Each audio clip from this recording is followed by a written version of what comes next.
Yes, sir. Yes, sir. Yes, sir. Yes, sir. Yes, sir. Hey.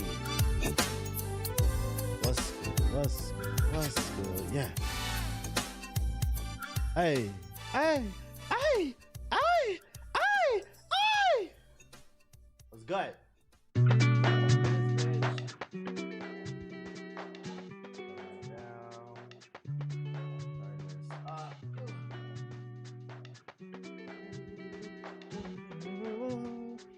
What's good? Yo, what's going on, beautiful people? My name is the Black Hokage, aka TBH, and to be honest, today is March 22nd, 27th, 2026, and I'm back with more of that quality bullshit. Joined by a very aggressive dog today, named Akamaru. You said you need to say my name. They see the coat. They see it shining. They see your teeth is clean. They see it, buddy. They see it. What's good with everybody, man? Hopefully everybody's feeling good, feeling great. You know, did stream yesterday. I had some shit to take care of. I'm a little later than I wanted to be today, but I also had to take care of some things too. Just working on shit behind the scenes, nothing too crazy. You know what I'm saying? Just what you got to do when you're the motion, man. Shout out to KY Jag with the sub. Shout out to Yasuke with the sub as well. Shout out to everybody in the Twitch chat. If you're live, drop 5 subs in the chat. If you're watching on YouTube, hit the like button, drop a super chat. Matter of fact, I see we've had a total of 132 viewers and we don't have 100,000 million likes yet. That is a problem.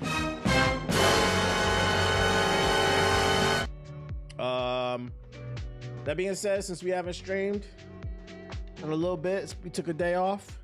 We got a lot to talk about, man. We got a lot to talk about. I got 3 batches of articles for you, and then I'll probably get on Slay the Spire unless they ping me for motherfucking marathon or something shit, bro.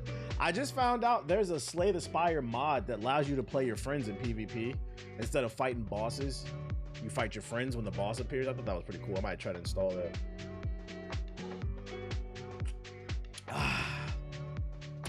I'm having a good day because I got a PS5.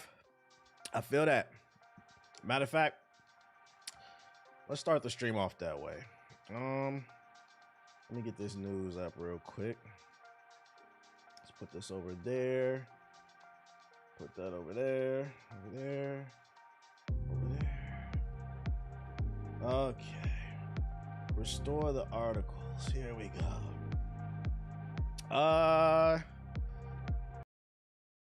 How we want to do this? Let's go.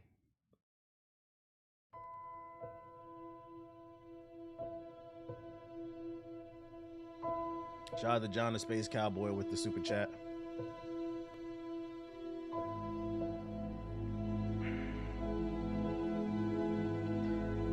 Ladies and gentlemen, today on March 27th, 2026, the second tower was hit for PS4 niggas.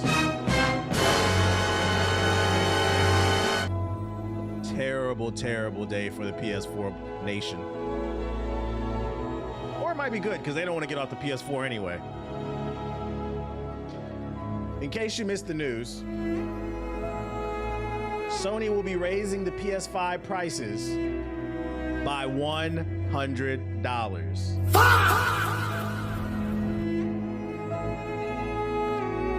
PS5 Pro will be a whopping $900.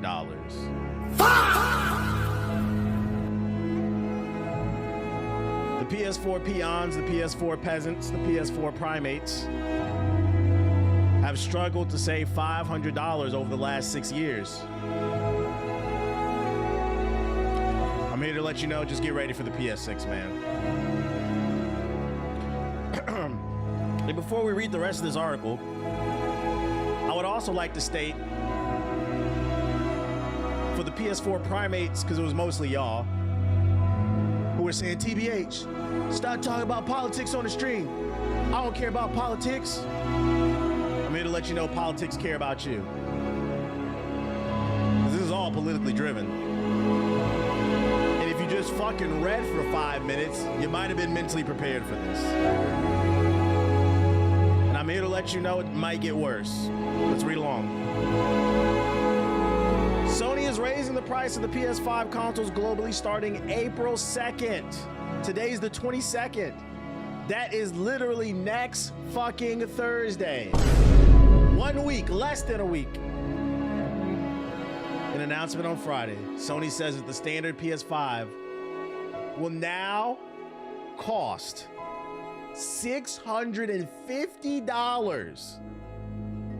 Meanwhile, the PS5 digital edition will cost $600 and the PS5 Pro will cost $900. Along with these changes, Sony's increasing the price of its PlayStation Portal, oh Lord, not the handheld too, for $250 for a device that cannot even play games. It just streams them. Guys, you can do that from your fucking phone with the PlayStation app, with the Steam app. This is the second time in less than a year that Sony has raised the price of its PS5 consoles, as the company hiked prices by $50 for all three models last August. Sony cites continued pressures in the global economic landscape as the reason for the price hike. Translation: the nigga you voted for, not me, but you voted for. The one that is allowing AI to run around unregulated, allowing these billionaires to build data center after data center after data center after data center, poisoning our air, using the drinking water, replacing human jobs, just so you can ask ChatGPT what you should eat for lunch. ChatGPT, my foot hurt, what should I do? Just so you can do that. Sony cites continued pressures in the global economic landscape as the reason for the price hike. We know that price changes impact our community, and after careful evaluation, we found that this was a necessary step to ensure we can continue delivering innovative, high-quality gaming experiences to players worldwide. Here are the prices for the Roadman Ting for Japan. That's a good question. Someone in the chat asked, so are you paying $900? I mean, you might as well say it's $1,000. $900 with tax plus a game and a controller is $1,000. Congratulations! Y'all said y'all didn't want no PC gaming. Fuck that expensive shit. Congratulations, Sony, PlayStation Nation. You guys have somehow become the first gaming PC console generation. We thought the Steam machine was gonna be the first hybrid. No, judging by this price, this PS5 Pro is gonna do it. And just a year ago, TBA, start talking about this shit. I don't want to vote. I want to register, nigga. I don't vote this shit. I don't care. I never cared. I only care about me. Now look at us. Pedophiles all up and down Congress and the White House. He said no new wars. This nigga started like 12. Data centers out the woo-wah. I swear to God, every month there are more clankers on my block. And because I live in California, I live in LA specifically, this is a testing ground, so we're gonna see it here first. I swear to God, yesterday, me and my girl were coming home from playing tennis, and we were at an intersection.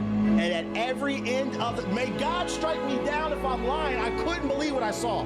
At every corner, the 4 points of the intersection, there was a fucking clanker delivering food.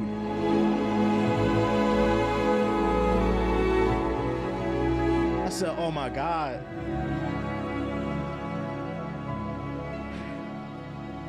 But it's cool, right?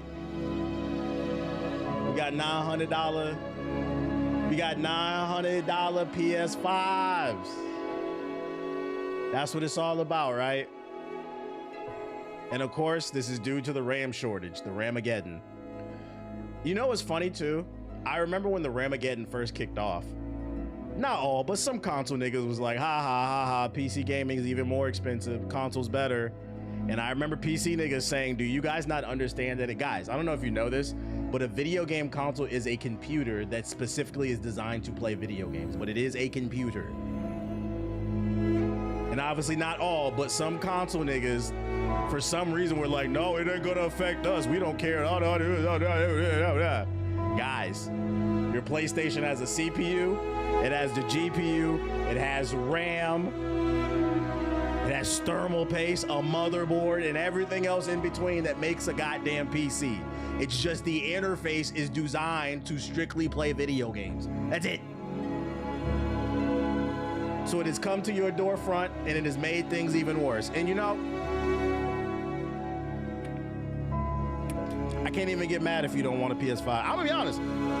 If there's any level of interest in playing games and you're in the market for something new, just build a PC. What is the point of paying $900 for a fucking console? Just make a PC at this point, guys. I don't know what I don't know what else to tell you. This is crazy. If you were in the market, it was a funny ass meme, man. It was a funny ass meme on my timeline. I think I retweeted that shit. Where is it at? It was the Bitcoin joint. Yeah, how it feels owning a PS5 pre-price increase. If you don't know this video, this is the guy that said 10 years ago, really it was like 15 or something like that, put $1 worth of Bitcoin in and you'll become a millionaire. Like this is what it feels like, bruh. Like, damn, we were on the last chopper at Anam. Shout out to Space Cowboy and Chef with the super chats. Appreciate you. If you don't want to buy a $900 PS5, I don't blame you. That's too fucking expensive for a gaming console. I almost feel besides PS4 niggas, people who actually are employed, I feel bad. Cause like this era has just gotten out of control. The world has gone to complete fucking shit, bruh. 1K for that DLSS does an equivalent of a 2070 PC. Yeah, that's what I'm saying. You might as well just get a PC at that point. The justification of everything is cheaper on console. It doesn't exist anymore. It doesn't exist. And you know the worst part about it is it's not over. Because according to this article, it wouldn't be a surprise if Microsoft and Nintendo followed as well. Analysts react to PlayStation stock price rise as industry braces for more uncertainty. Oh, Lord! It's not just Nintendo. I mean, fucking PlayStation. Surprise! What did I just tell you? They're all computers. Earlier today, Sony announced a shock price for the PlayStation 5 when these changes come into effect on the 2nd of April. These niggas, hey, you know the crazy thing about this announcement? They didn't even wait to stick it in. They didn't slowly put it in. They just started fucking the consumer real quick. And it's hard to gauge how much of this is due to tariffs, the war, the Ramageddon, and how much of it is price gouging. It's hard to tell. Those of us in the UK will see, we don't care. Now, speaking with Eurogamer, industry analyst and research director at Ampere Analyst Peers, Harding Rolls says it's likely that both Microsoft and Nintendo will follow suit and increase their own prices in the near future. The supply chain shock of the elongated increase in memory and storage prices, both essential for console hardware, means that there is some inevitability to the PlayStation hardware price increases announced by Sony today. It's likely that Sony had price protections for its components for a set period, and this has come to an end. Now, wholesale on them chips is gone. Hard Rolling said, with no sign of prices easily larging due to demand for AI infrastructure, Sony will have made the move to protect its slim hardware margins. Hardin Rolls adds that console companies such as Sony are in a difficult position right now. A new wave of inflation is expected from the war in the Middle East. From your president who said no new wars, who lied and said that Iran had nuclear weapons. When the guy who was the head of security who just stepped down and said that shit was a fucking lie. Your brothers, your sisters, your aunts, your uncles are going to war for no fucking reason. I was never suicidal, by the way. Just so fat cats can make themselves richer, and also that iCountry can do whatever the fuck they want. My ducking is off? I don't think it's off. Hold on, let me check. Nah, it's on. It's on. Let me turn it down. Let me see. Let me see if I can turn it down a little bit. Let's go background music. There you go. I turned it down. That should be better. Where was I at?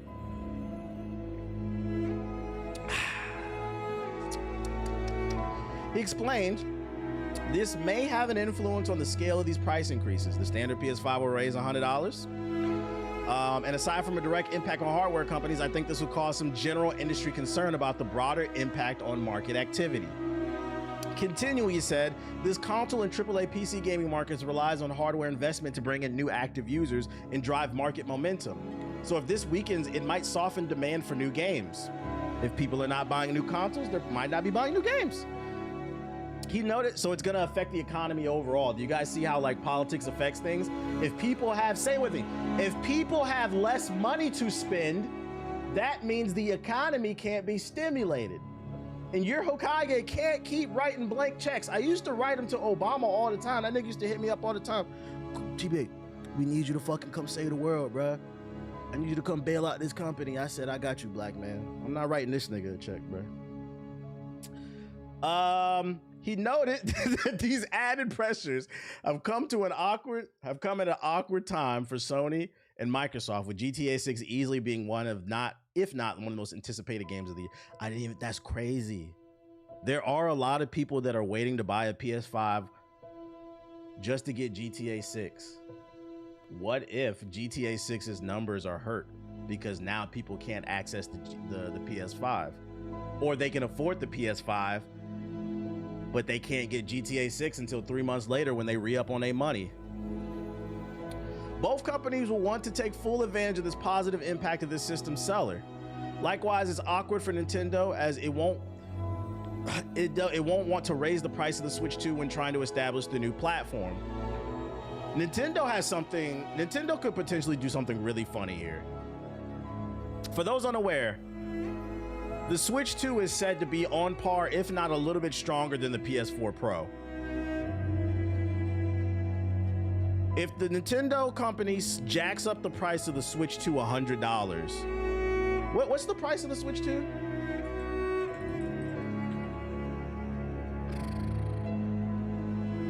So it's 500 bucks. If they jack it up 600, 700 bucks, Nintendo could potentially do something really funny here, right? Now, I'm not wishing this, but I'm just saying, if you do it, I will laugh. We know PS4 niggas have been collecting change in the couch for years. They've been fucking lonely women and saving it in their piggy bank, so eventually they can get a PS5, because a lot of them are hobosexuals. H-O-B-O, hobo, homeless. And what if the PS4 player doesn't want a PS5? What if for some reason they pivot to the Switch 2? That could potentially be the most unintentionally funny shit that ever happened. Because a PS4 nigga that was stuck on the PS4 for 13 years, struggles, scraped together to finally get that 5, he pivots just to buy another PS4 in handheld factor for $700.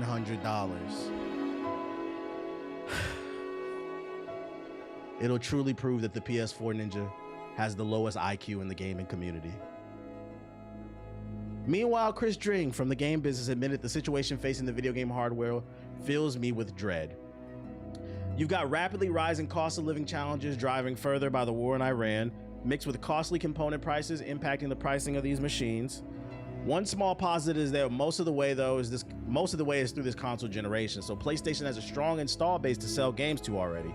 Everyone had hoped to see GTA 6 deliver a large spike in new console players, and this will certainly cause people to think twice. I'm gonna go ahead and say it, that PS6, just pause it, bro. Just pause it.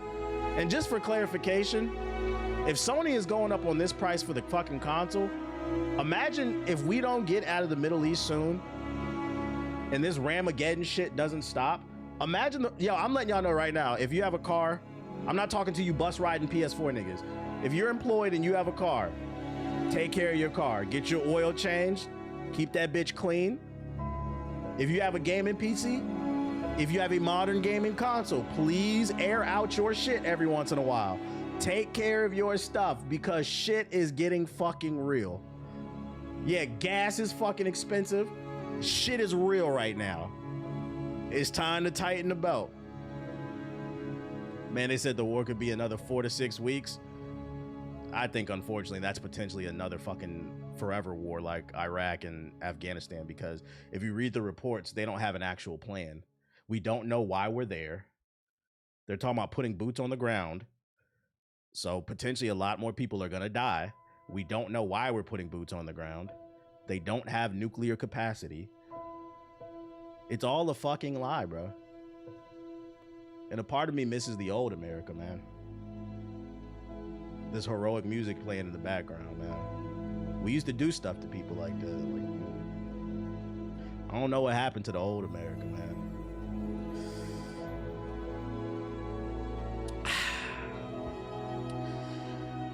Anyways, November, you could do something about it. Yeah, so just know your shit's jacking up, bro. Your shit's jacking up. Yeah, and don't forget about them e-files. Don't forget about them e-files, man. I'm tired of this depressing news. I'm tired of this fucking depressing news. Let's move on to something else. So just know the price of the PS5 and potentially everything else is about to go up, bro. But why were they turning you white on Twitter? I don't know. It's like bots. I don't know. I don't really care. Is a black man missing the old America is extreme for us? Ain't it? Ain't it? Well, what I meant by that, though, is not like specifically black history. I'm not going to go into detail for TOS reasons. So. Shout out to Chaos Control with the sub. Appreciate it. Did you, while the music's playing, did you see what they did to Ultimate Spider-Man? Nah, what they do? What they do? This doesn't feel like an appropriate time to host a World Cup. Yeah, like ain't no peace going on, bro. I know, bro. I feel you.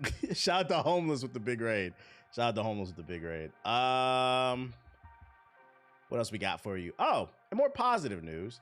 The Liza P account tweeted out, "Dear citizens of Crap, we'll see you on Monday." So they have a big announcement coming next Monday.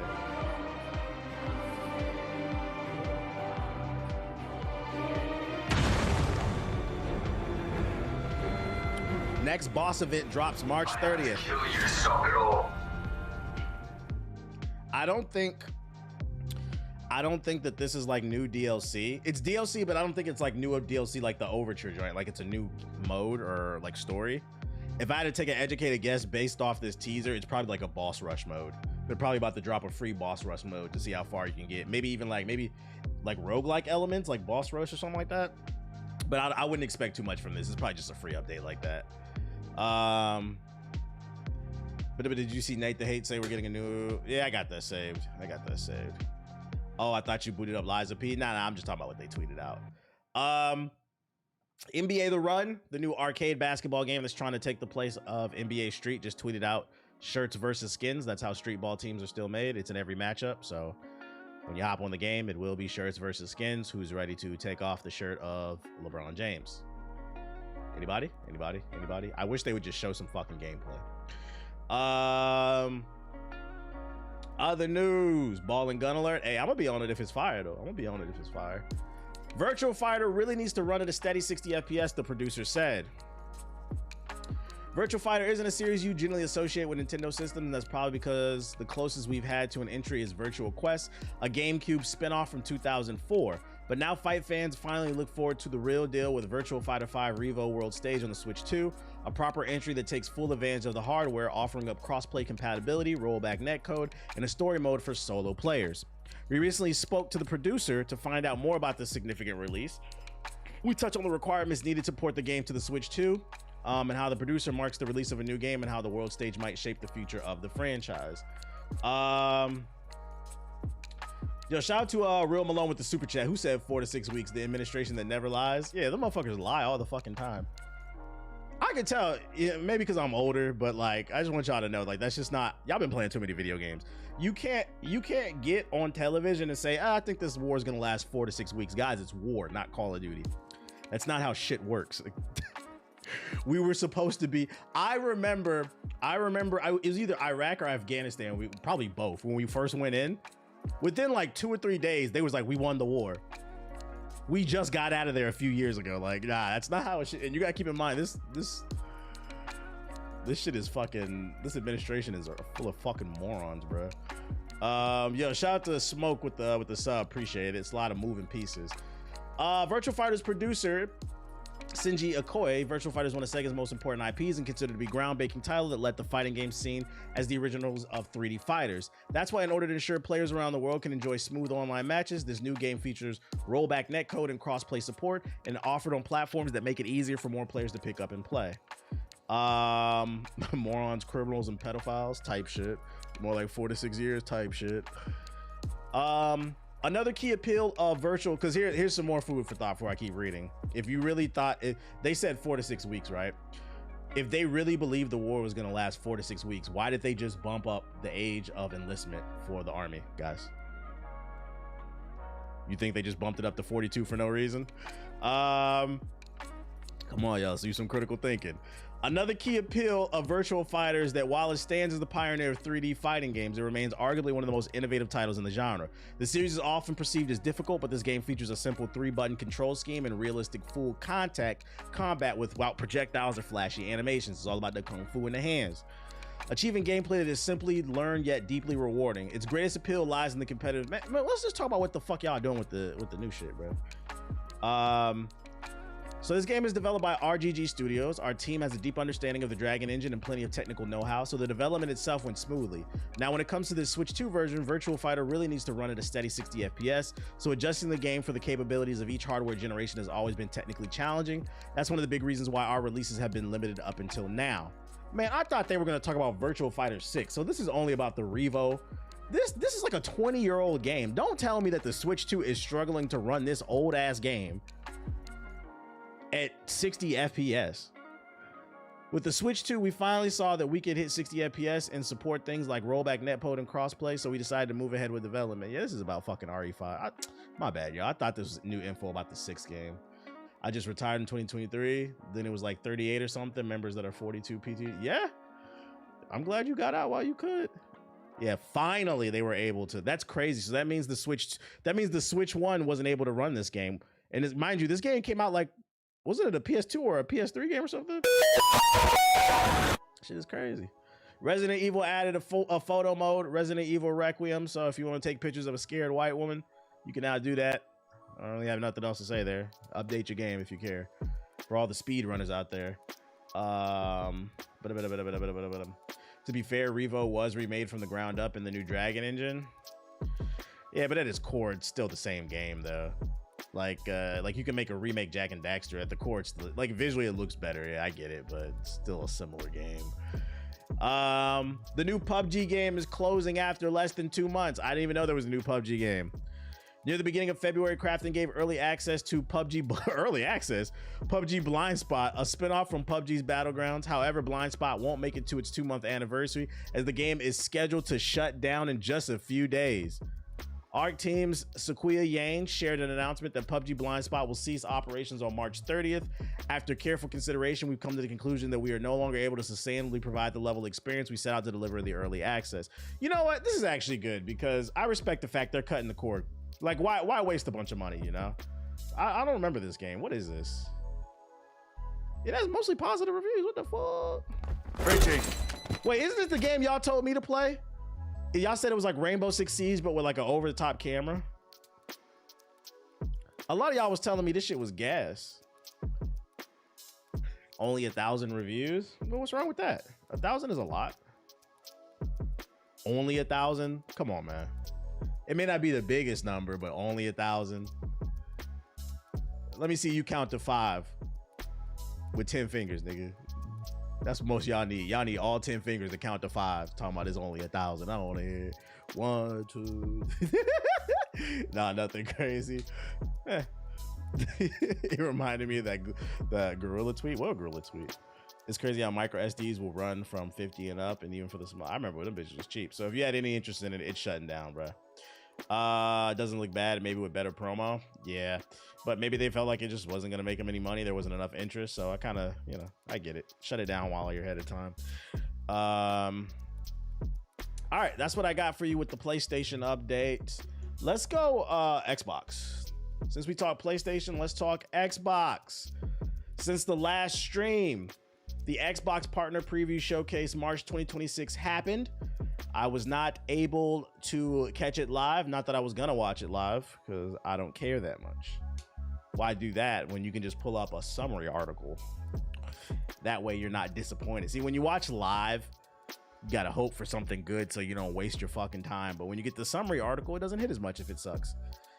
I will say, before we get into this, I'm gonna assume there wasn't anything crazy announced because I didn't see anybody on my timeline talking about this event. So this shit must have been real, just real. Didn't miss much. Yeah, I could tell, bro. Let me see.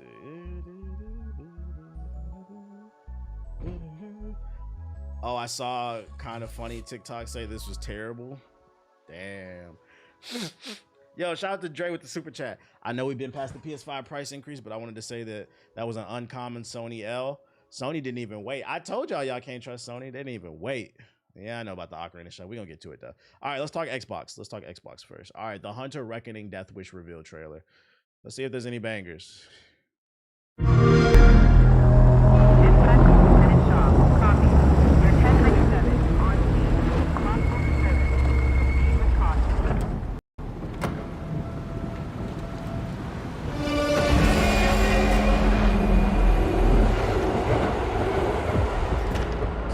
You never know what it will be. The thing that changes you forever. The danger no one else sees. Lurking in the shadows. Waiting for its prey. I take it no gameplay.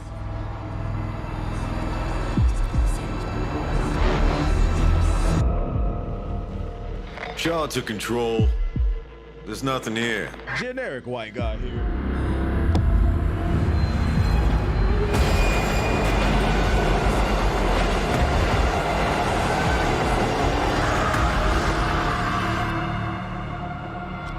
We have learned. We've prepared. And we won't let it happen again. So we're hunting werewolves or vampires or something?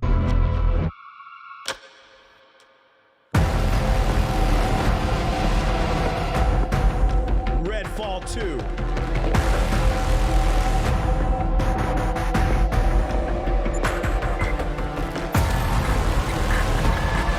Do you think you'll be playing Sorrowos this year? I'm kind of interested in that game.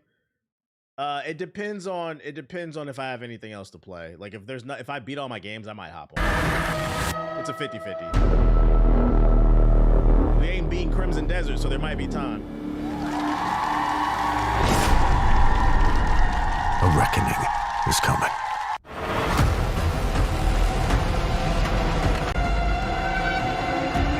What up, Watts?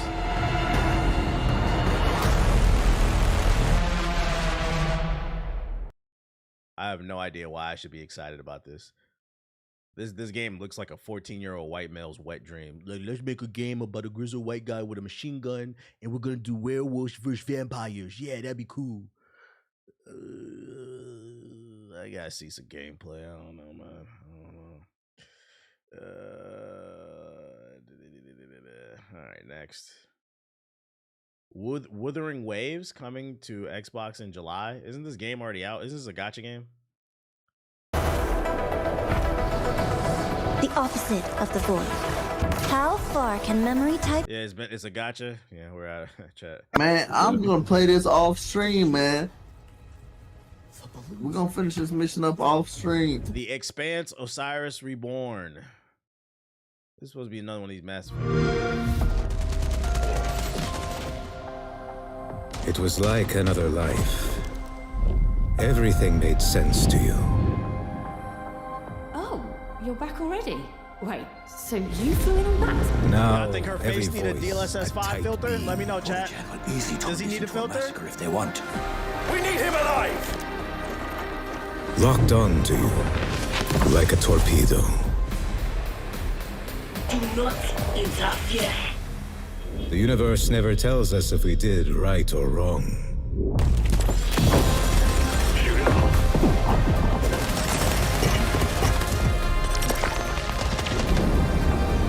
This doesn't look exactly. Some of y'all were saying Mass Effect. This doesn't look exactly like Mass Effect. The only thing I would say is it's third person, but it still looks like it has its own vibe in terms of combat.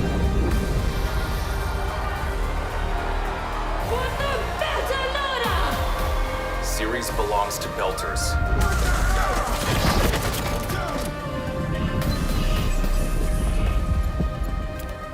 Okay, that is. You get the...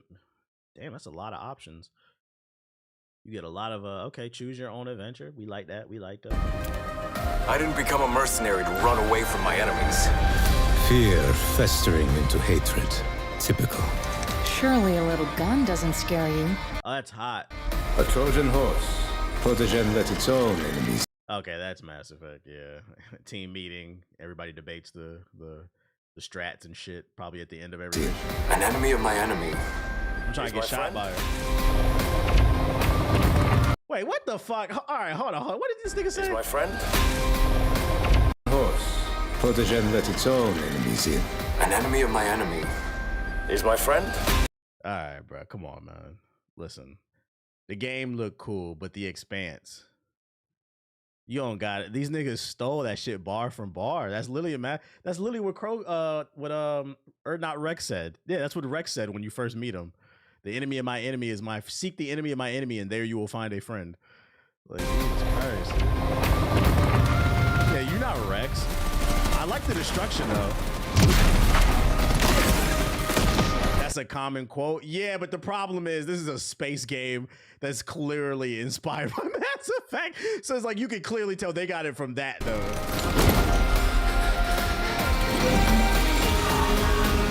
If this was some other game, maybe.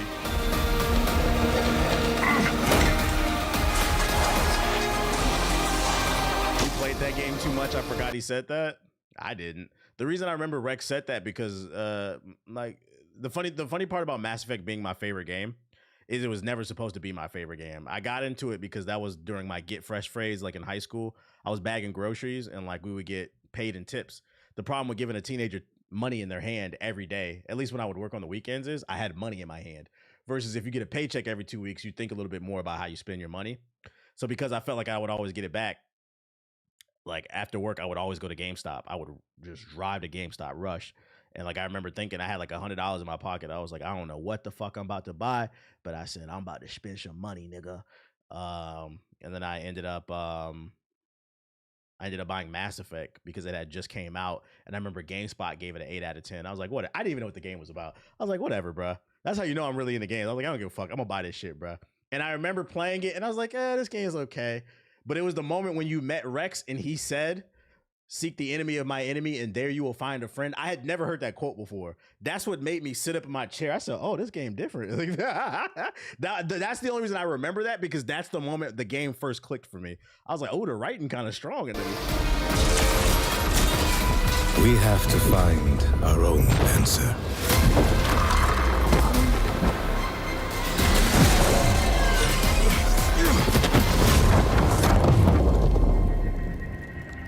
Who y'all think gonna win? Because only one space game could win.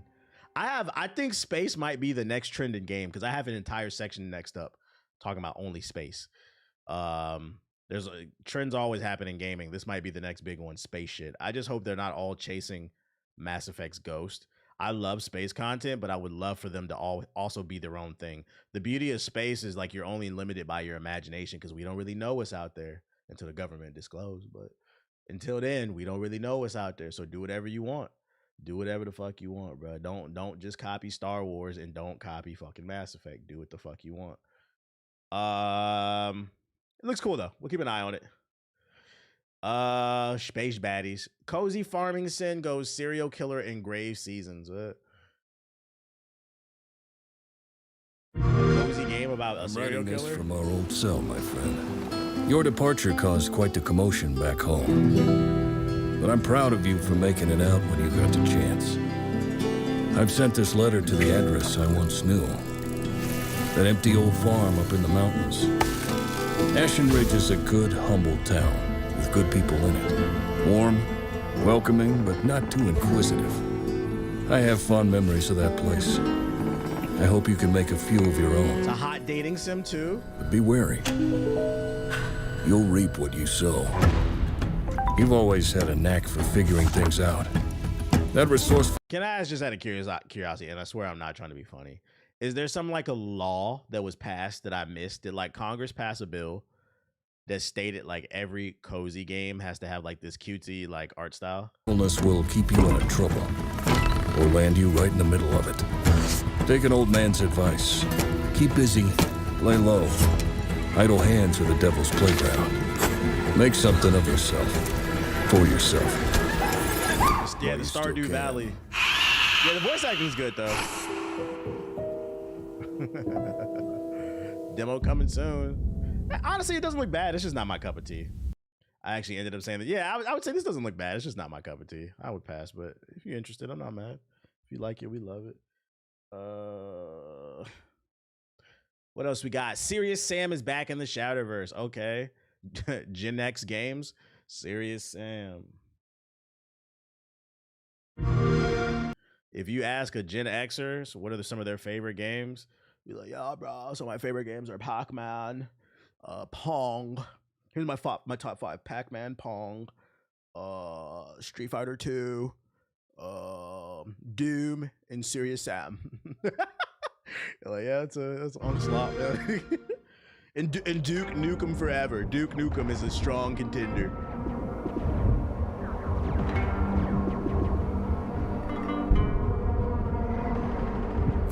Oh, man.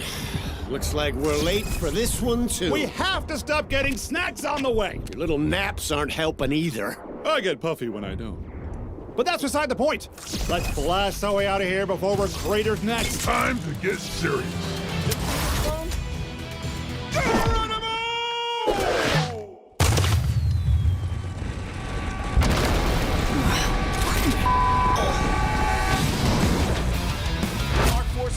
Teleport first. Think never.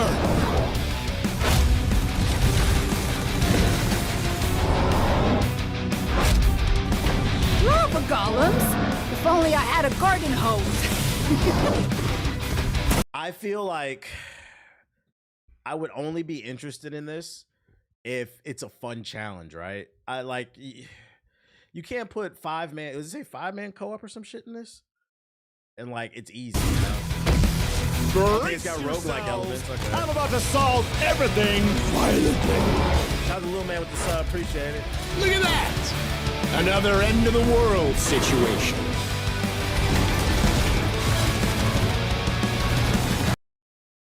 Dear game developers, can we please retire this type of boss fight? I'm so sick of this shit.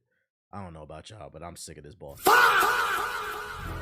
The boss design that takes up the whole screen and all they do is swipe left, you jump, swipe right, you jump, and then they ground pound so it creates an AoE and then you jump. After you do that like 2 times in a row, then it opens up and you get to shoot them. I'm tired of this boss design. Like, let's retire this one. Game developers, come on, guys. As a 37-year-old gamer, I like roguelikes even more. I agree. Roguelikes are definitely for old heads, because I think that's why I like Slay the Spire, bro. Just get on the game and get off, bro. Oh shit, it's like the new COD, you know, get on and get off. It looks okay though. That's like a Steam sale game maybe, and I would have to see how the co-op works. I resent that statement. If you want more power to you, man. Blue crystals, green smoke. I'm over them both. Yeah, like we got to come up with some new gameplay designs, guys. Wasn't the Doom Eternal last game a big boss? I didn't play the last Doom. If you're talking about Doom Eternal, the second to last one, I think it was a big. That shit pissed me off too. Stranger Than Heaven, developed by Ryu. Stranger Than Heaven. It looks marvelous. Ever since whatever. Come on. Here we go.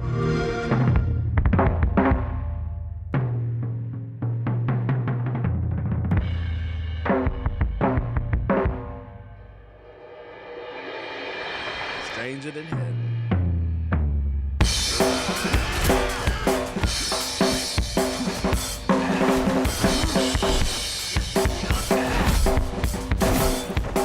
I'm getting Yakuza vibes. JG's gonna like this game.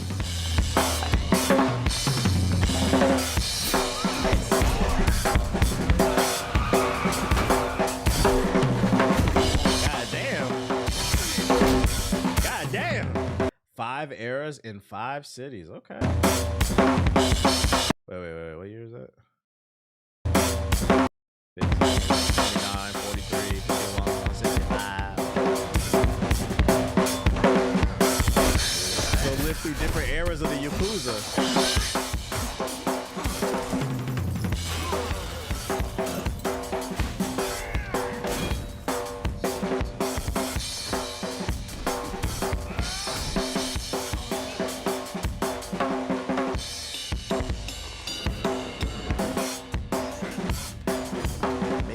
Confirmed.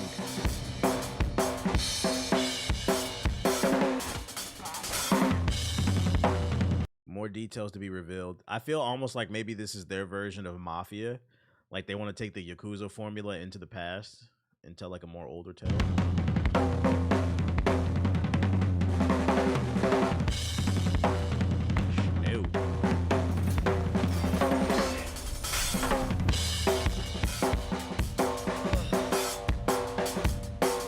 Doing music in it or something, right?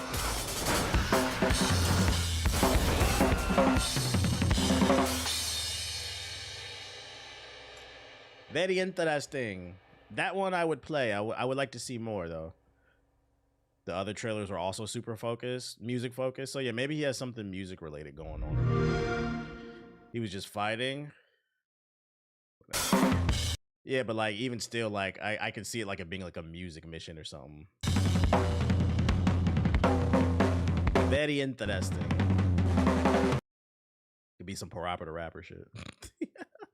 Super Meat Boy 3D. That one's cool though. Super Meat Boy 3D gets a release date. Hey, believe it or not, I'm actually looking forward to this game.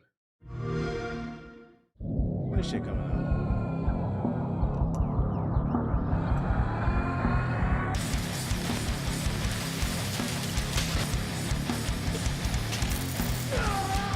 What the fuck is wrong with this dude?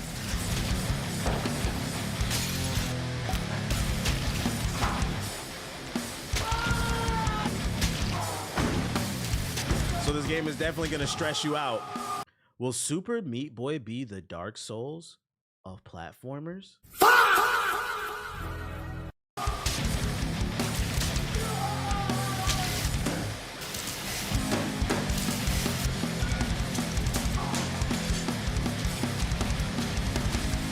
Showing off true skill. Super Meat Boy 3D! Wait, nigga, what? The 31st? That's next Tuesday. Holy shit. I guess I'm playing it. I ain't gonna hold you. I ain't got shit else to play. I guess I'm gonna try this out then. This is what I mean when I say if a game comes out at the perfect time, because I'm not playing Crimson Desert, bro. Y'all got that, man. That's all y'all. I guess I'm hopping on Super Meat Boy next week. Okay, that's a W.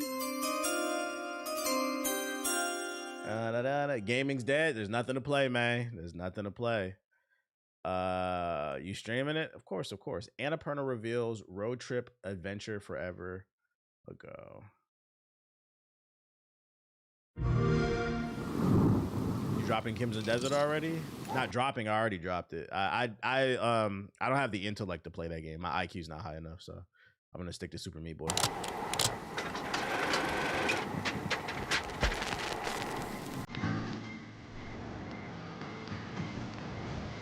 There's nothing to be afraid of.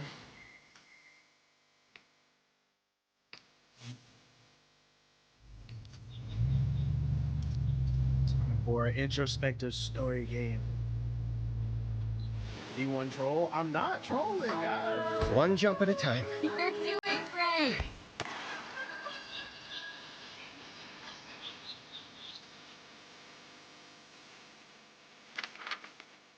Life is about stories. About where we've been. About where we're going. Still as beautiful as I remember. About the people we meet along the way. Oh, hello, sir. Welcome to Carl's Pumpkin Mart. Hey, what are you doing to my van? What does it look like? I'm fixing it. The things we discover. Yeah, I ain't gonna chat. I'm not playing this shit. This is not really moving me, man. This feels like what's that show? Every step you take, the one with the Olsen twins, like the video game. Like I don't understand that. Hey, what are you doing out there? And the things Yeah, we Full House, the leave video. behind. What?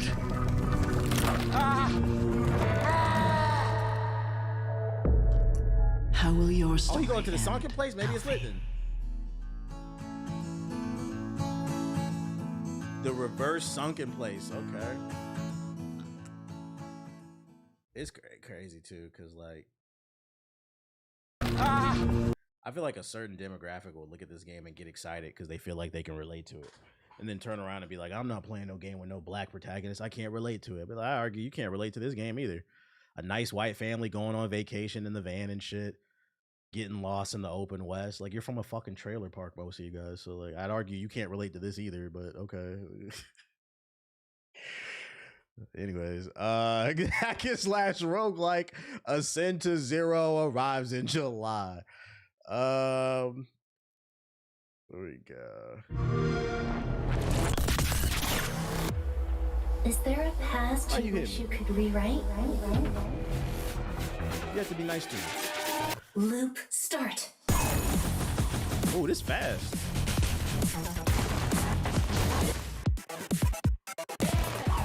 I feel like that one dude, the white niggas, he gonna make a, you know, those white niggas love those ADHD games. Love those Adderall games. Oh, you slow down time?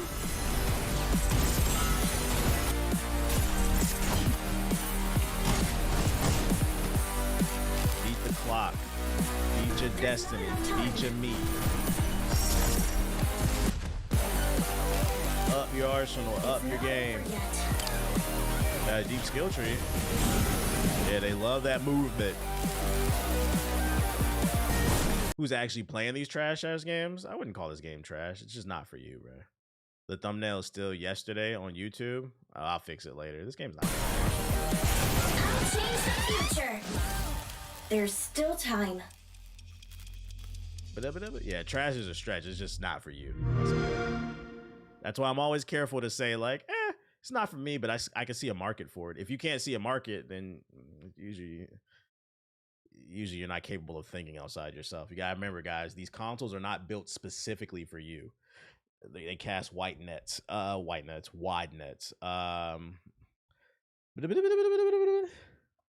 else we got? Dispatch reveal coming to Xbox. Don't care about that. Y'all have not truly played bad games? Nah, facts. They have not. They have not. So Atomfall developer Rebellion unveils Alien Deathstorm. Is this a RTS?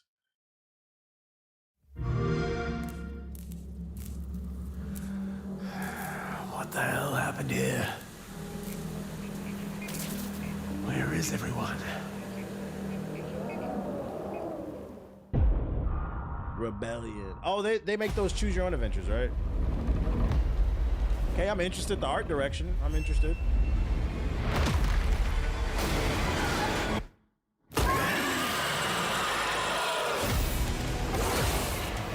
Horror game.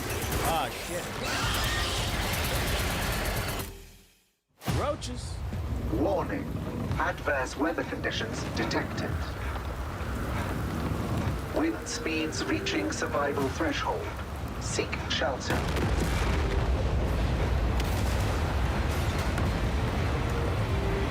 Yo, shout out to Dark Moon Flame with the sub. Appreciate it. Alien Deathstorm. Shout out to what up, Vicious? Is it more horror or like action? Alien pussy. Coming 2027. Looks okay. I would have to see more. Frog Squad slips Xbox players to the... Who wants to play Frog Squad? Listen up, you useless frogs. Your king is hungry and I want my next meal now. Fall Guys? You have 15 minutes to get into that sewer and find me some food. That's another thing too, right? What's up with all these co-op friend slop games? Is it like a requirement when you make a friend slop game to make sure that the characters you play as have no physics behind their body? Why do they all move in like this kooky ass non-physical way? So start searching, or I'll eat you instead. Use that sticky tongue of yours to drag back something nice and juicy. For frog's sake, stick together when you get down there. Because it's vibe coded. Change every time. Hey, streamers are gonna love this game. Traps and strains. It ain't for me, but streamers are going to be on this one, man. Every IRL streamer is gonna stop streaming IRL for about 24 hours to hop on the stream and play this shit, then go back to harassing people in public. Next time, I want even more, and then more, and more, and more. What do you think of Pragmata? Huh? What do you think of Crimson Desert? Huh? What do you think of Wolverine? What the fuck? There's no games to play. They'll come back and play this dumb. How's it a friend slop? Not my cup of tea, but I know the streamers are gonna play it, baby. Oh shit. People will call games trash, but then go play games like Chained Up together. Yeah, and the worst part is they don't even know why they play them games. Well, I do. It's because they're sheep. Their favorite streamer played that shit. As a black man, I said that shit. I'm not playing no game where I'm chained up with somebody. Nope, I don't like the optics of that shit. It's not that it is that deep. I'm not playing a goofy ass game. Y'all wasn't playing it more than 48 hours anyway. Bluey's Happy Snap. Now wait, Bluey Snap like Pokemon Snap? Oh shit, Game of the Year?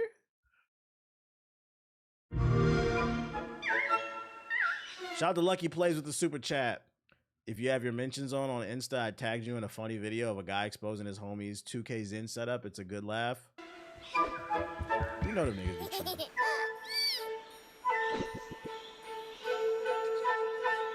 Another Bluey stream? Explore Bluey's world like never before.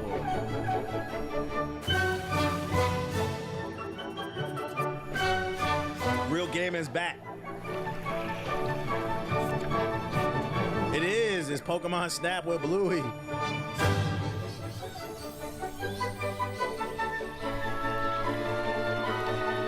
Because it's like a kid show. Like, well, like, first of all, like, what's the boss fight in this? The only thing I can think of is because it's a kid show, a boss fight in Bluey's Happy Snaps would be like to get a picture of an adult throwing you the middle finger while your parents aren't paying attention.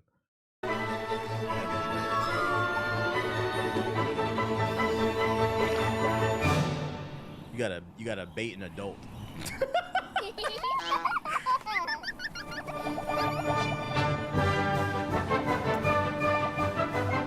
You playing Bluey's Happy Snaps? Is the GTA 6 killer?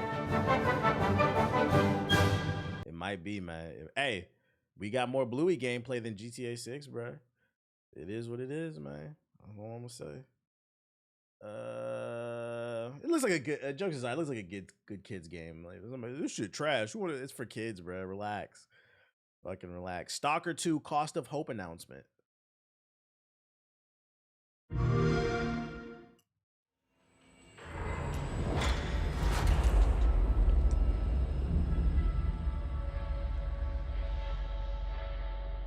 This story is full of mysteries, like the zone itself. Is this a DLC? I guess those game came out already. Can't just live in peace. The zone has enough to offer without spilling blood over it. When I heard what happened that sunny day, a chill ran down my spine. It's an expansion, okay. I was there. It was night, and it was raining. Do you call this peace, Ronin? Is this what peace looks like to you? My guys, they let your men in, shared their food, and what did they get in return?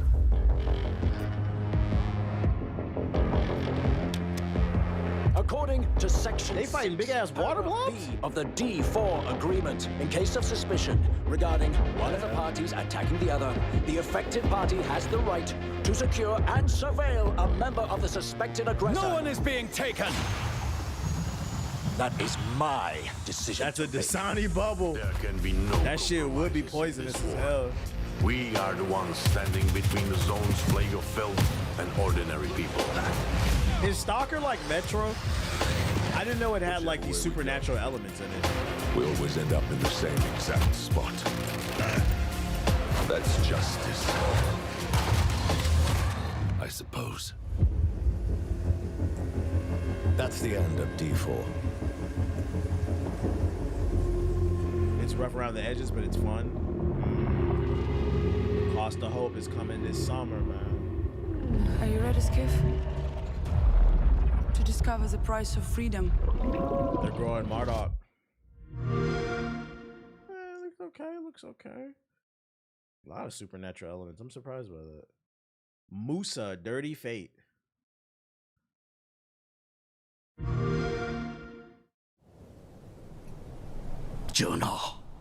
전하께 아뢰옵니다. 산천의 초목이 이미 시들어 죽었어. No subtitles? 한성 안팎에는 굶어 죽은 백성의 시신이 쌓여가고 있사옵니다. 백성들이 굶주림에 미쳐 이제는 서로의 살을 뜯어먹고 있사옵니다. Zombies? 살아있는 이가 죽은 이를 잡아먹고 그 죽은 이가 또다시 누군가의 식량이 되옵니다. 식인이 전염병처럼 번지고 있사온데 나라의 기둥이 무너지고 있사옵니다, 전하. 게다가 삼남 지방에는 정체를 알 수 없는 무리들이 출몰하여 고을을 불태우고 백성들과 관리들을 무참히 도륙하고 있사옵니다. 바라옵건대 전하, 부디 백성들을 구하여 주소서. Begging the king hanging out in his bunker. Okay, little Aura Foreman, Korean superhero. Plays Lubu, destroying the Scourge, the zombie Scourge.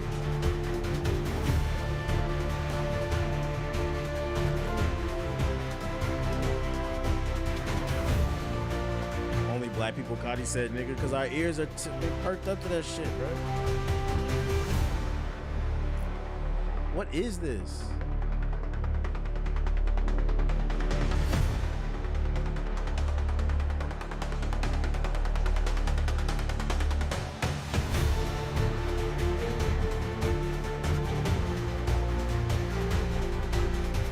Is this a real game?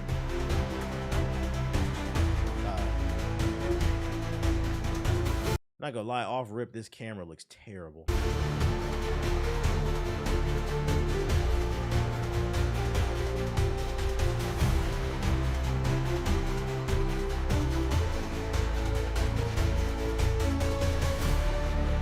Just need some DLSS 5.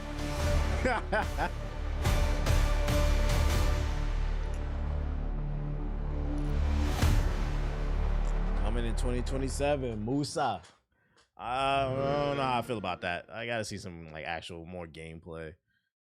Like those animations looked a little rough, but it looked like maybe it had potential. I don't know, man. The gorgeous Eternal Life of Goldman gets an Xbox demo. Okay. Do crimes across the cosmos in a tactical RPG? What?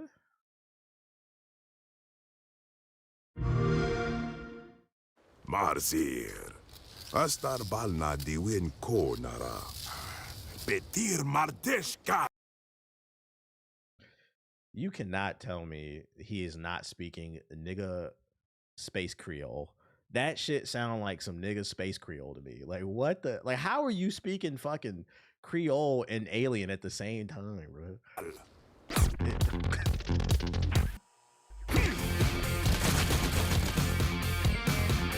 Space gumbo. This looks cool though.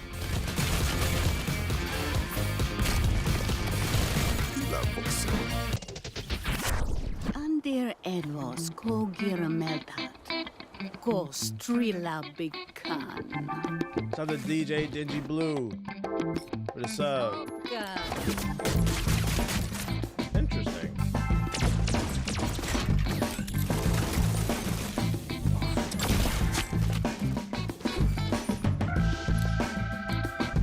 I like the art and the gameplay style. It looks interesting. Balna Zipirnin, a bring del Tirzi. The top op.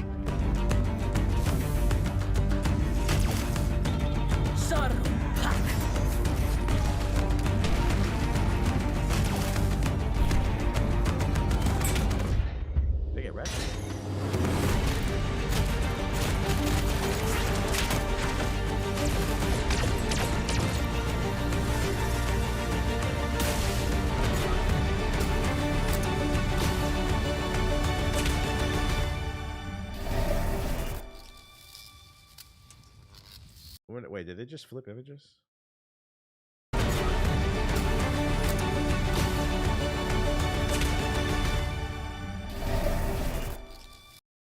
Something changed there.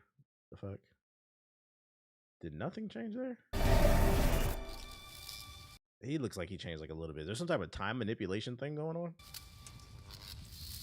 I bet recording the voice lines for this was really fun because they just made some shit up. They just hopped in the mic and said, all right, y'all was bitching in the fucking chat about this Goldman shit. Let me see. What y'all talking about? Y'all said this shit fire? The inhabitants of the archipelago had quite a range of ideas about who ultimately would come to save them. But even their gloomiest pessimists could never have imagined they'd be pinning all their hopes on a ridiculous old man. Oh yeah, the art is fire. Undoubtedly, he was a spry old fellow for someone. Okay, y'all was right. The art is fucking fire in this. Date. But still, what could anyone honestly expect from a walking fossil? Yeah, AI ain't doing this. Maybe he'd pester everyone with endless questions, or trace his finger across his maps, which are no less ancient than he. But you'd have to be downright bats to think he'd actually defeat anyone with that funny little cane. It's all hand-drawn, apparently. Interesting.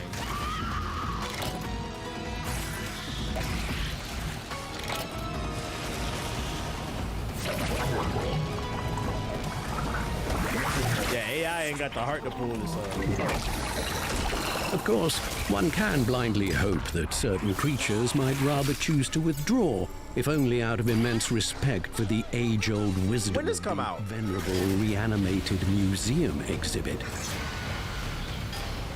But most won't be surrendering without a fight.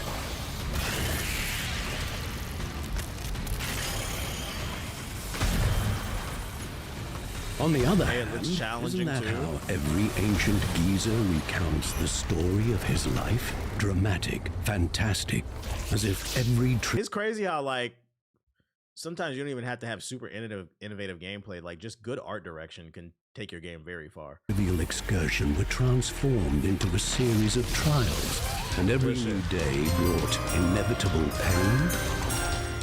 And were this life eternal, someone said his Cuphead slop. Okay. To the suffering. Cuphead's beard is not glowing like a Super Saiyan. Some people are flowing. Get so old, they simply forget to die. Coming 2026. I don't know if I want to touch the demo, but I definitely want to know when this is coming out. If it comes out at the right time, I would play it. This might be one of those sleeper bangers, bro. One of those sleeper bangers. 82 is finally on Xbox. I already got it on PC. Head to Sumptuous Deco Bank Dystopia. What? Oh, it's just called Artificial Detective. That was a weird ass title. I was like, what the fuck title is this game? Just take care of your little freaking Robo-Zoo and let me do my thing. All of humanity has disappeared. Sound like the biggest missing persons case in the history of the world? Yeah, thank God I'm on the job. Artificial Detective 2846. Best detective in the world. Only detective in the world. The point is this, all right? I'm gonna solve this case. There's just one piece in the puzzle that's driving me crazy. No touching. You got your toy? These are my toys. I'm a detective, not a babysitter, all right? Detective Clanker?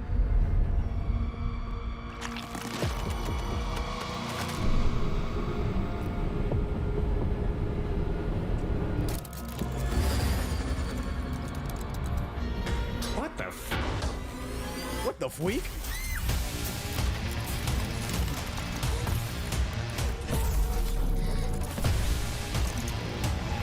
Don't have too much urgency now. Where the gameplay at? Okay.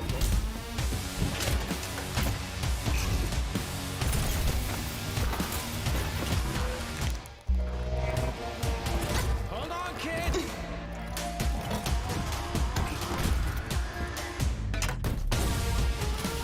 can't tell what kind of game this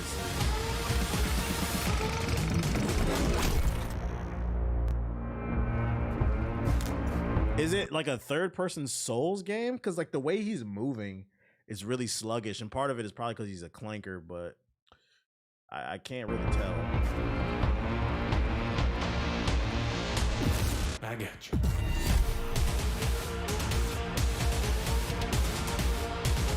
I would have to see more. The world is interesting. The world is interesting, but I need to see more gameplay before you sell me. We'll keep an eye on that one. Detective Clanker. Oh, that's the end of it. Well, now that we made it to the end of the Xbox, let's see. This one looked interesting, but interesting doesn't mean I'm gonna buy it. It's like half a point, 0.5, 0.5. That's one. I would play this. That's 2 points. I don't know. Keep an eye on it. That's half a point, 2.5. I'm not playing that. I might play Bluey, but that's not for real. It's shits and giggles. I'm not playing that. I don't even remember what that is. I already played that. It's a gotcha game. Definitely not playing that. That's 3, but the thing is, I already knew this game was coming. I was already interested, so, you know. 0.5. I'm not going to give it a full point. That's 3 things. Stranger Than Heaven. Okay, that's 1. 4. This is probably the only game where I'm like, okay, this one I'll probably definitely be there day one. Serious Sam. Maybe a Steam sale. That's 0.5. Cozy game. I don't care about that. Expanse. We already knew that was coming. It's an old game, so it doesn't really count. I'll give it a 0.5. So we're now at like 5 points. Gotcha game. Don't care. Don't care about that either. There was like 5 things really. And even still, like they're all 50-50 type shit. There's nothing here besides maybe Stranger Than Heaven and Super Meat Boy where I'm like, oh yeah, I'm on it. So yeah, this one was kind of weak. I'd give it a 5 out of 10. Not the worst thing I've ever seen, but definitely a lot of room for improvement. What should I do? I'm gonna give Asha, the new CEO of Xbox, a pass though, because I'm pretty sure this show was not the grandpa one. Oh yeah, we'll throw that in there. But even still, I'd still say it's like a 5 or 6 at best. I'm gonna give Asha a little bit of a pass though, just because I'm pretty sure this was planned before she took the helm as the CEO of Xbox. I think the real test is like the next real big showcase, when she gets control more of the company. I'm gonna assume this was already in the works, basically. We're Call of Duty yet, bro. Real shit, we're Call of Duty. And then other Xbox news. Big Game Pass rumor could make this service even more confusing. It's being reported that Microsoft might further shake up the Game Pass with new tiers of the service. Now one of them may have been revealed. According to a user on Twitter, they discovered references to something called Triton, and it is said to be the name of a new tier for Game Pass that would only include first-party games from Xbox Game Studios. This could include games like Doom Eternal, Dishonored 2, Fallout 4, Halo 5, and The Elder Scrolls Online and the State of Decay 2, among others. It's unclear if this supposed new Game Pass tier would include all first-party Xbox games or some specific selection of them. It's also possible Triton is an experiment and isn't planned for the release at all. There's not much to go on at this stage, so this is a possible price, releasing time, or other specifics are not available. GameSpot has contacted Microsoft seeking clarification. If this was priced correctly, I would be interested in this, I'm not gonna lie. The main reason to get Game Pass is the exclusive, so if I know that's the only reason I'm really getting it, I don't care about all the stuff, I don't have to pet you, bro. If I know that's the only reason I'm getting it for those 3-4 exclusives coming out in the year, if it's priced cheaply, I might consider getting it, because I don't want to pay month to month for some shit I don't care about. But if I can get a discounted price and only get the first party games, maybe, but it really depends on that price. Honestly, we probably won't see Asha's effect on the company for a while, given how long development takes. No, that's real. We might have to give her till like top of 2027. No, that's real. A lot of this stuff is already planned, and I hope people understand that. That's real. I would accept that answer. What's a good price?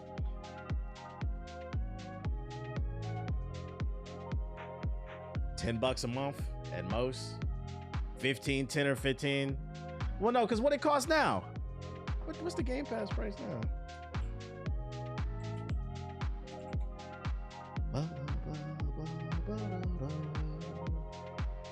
$30. Fuck, there's already a 15 one. Yeah, let's go ahead and drop that down to 5, man. So do 5 times 12, whatever the fuck that is, maybe. If all I'm getting is the games that I want, yeah, let's go ahead and drop that down to like maybe 5 to like maybe $7.99 a month. Yeah, that's rough. It's got to be cheap. It's got to be cheap. So if I know they're coming out that year with a bunch of bangers that I want to play, they got like 3 or 4 games, then I'll just get that tier because I'm not worried about everything else on the Game Pass. Honestly, I think the Game Pass price is worth it. Check the games they have and it's actually good quality. I think it's probably worth it for people who play a lot of games, but you got to keep in mind that the average gamer is playing 2K and Call of Duty. Remember, the best-selling game of 2025 was NBA 2K26. They're still on Fortnite. They're still on Call of Duty. Call of Duty is rising in sales, by the way. The game they swore they hate. So, like, what's Game Pass to them? They looking at that grandpa game like that shit's stupid. You said that shit hand-drawn? Give me that AI video game, bro. All right. I got one more batch of articles for you. And first things first, if you didn't see it on the timeline, Nintendo announced Fox McCloud from Star Fox will be appearing in the new Super Mario Galaxy movie dropping on April 1st. Minish Cap Mafia is eating good. They've confirmed Nintendo is afraid to make a new Star Fox game, but they aren't afraid to put him in the movie and make some goddamn money. Now, I've seen some people complain saying that they should have saved this for the movie. And my take is, let's wait for my voice cracked. Let's wait for the movie to come out. When the movie comes out and we all see it, if this is one of the only big reveals, then I would agree. But my gut tells me the only reason they showed this is they probably have other stuff that they're hiding. And they need a little nugget to get people excited. That's my theory. We'll see how that plays out. Second, this is exciting news because this could mean potentially more for a Nintendo Cinematic Universe. Now, in the original Mario movie, when they mentioned space, I knew, I just had a feeling. I said, I think we're going to see Star Fox or Samus because they confirmed, if you didn't see the first Mario movie, they confirmed that the Mushroom Kingdom and the Donkey Kong Kingdom, they're down the street from each other. When they confirmed that in the movie and then they mentioned stuff in space, I said, okay, that means the Kirby Kingdom is down the street. That means the Hyrule Kingdom is down the street. They all live on the same planet, I guess. But that also means there's room for Star Fox and like Samus. That we could get a Smash Bros movie. If it's not a Smash Bros movie, it's some type of Nintendo collaborative movie. But that would be fire if, I don't know, man, Master Hand comes to Earth and everybody got to get together. Fox come down in the plane. Slippy screaming, I don't want to fight on skin. Falcon like, oh, you want to do a barrel? You gonna do a barrel? Fucking Link is on the ground holding it down in the Hyrule Kingdom, fighting the fingers and shit. Hot, hot, hot, hot. That shit gonna make a nigga fucking Minish Cap glow. Yeah, motherfucker Falcon punch that bitch back into space and shit, bro. We need that. We need that. We need that. So like, I don't know. I get the perspective that maybe they shouldn't have shown this, but I have the theory that there's probably more to see in the movie. And I'm excited. Also, when the reviews come out, don't trust them. Because remember, the first Mario movie, they didn't give it good reviews, but all the fans love that shit, bro. All the fans love that shit, bro. Wait, hold up. Freddie Gibbs is actually voicing Fox McCloud. That's not true. That's not true. I got this article saying Fox McCloud's voice actor for the Super Mario Galaxy movie has been confirmed. Ahead of the release of the movie on April 1st, the voice actor for the newly confirmed Fox McCloud has been revealed. The entrant space pilot will be voiced by Glenn Powell, who is perhaps best known for his work on Top Gun Maverick in 2022. The Freddie Gibbs thing was a meme. It was posted by Discussing Fish. Like, that's a fake account, guys. I'm not gonna lie. Y'all do not read. Has Freddie Gibbs been cast as Fox McCloud in Super Mario Galaxy? This is where it came from. This is why it's important to read, guys. Parody, satire, fake page. They posted it, Discussing Fish. Freddie Gibbs has been cast as Fox McCloud. So the original, the account you're thinking of is Discussing Film, but this came from Discussing Fish. This shit went viral to 1 million views. Read! Oh my God, please read. Niggas be excited to be the first to know something. They hit that share button. Don't even know they spread misinformation, man. Top tier fantasy casting. Yo, shout out to Spaghettification with the sub. Appreciate it. So no, the Freddie Gibbs thing is not real. It's not real. But what is real though is a new rumor regarding Nintendo.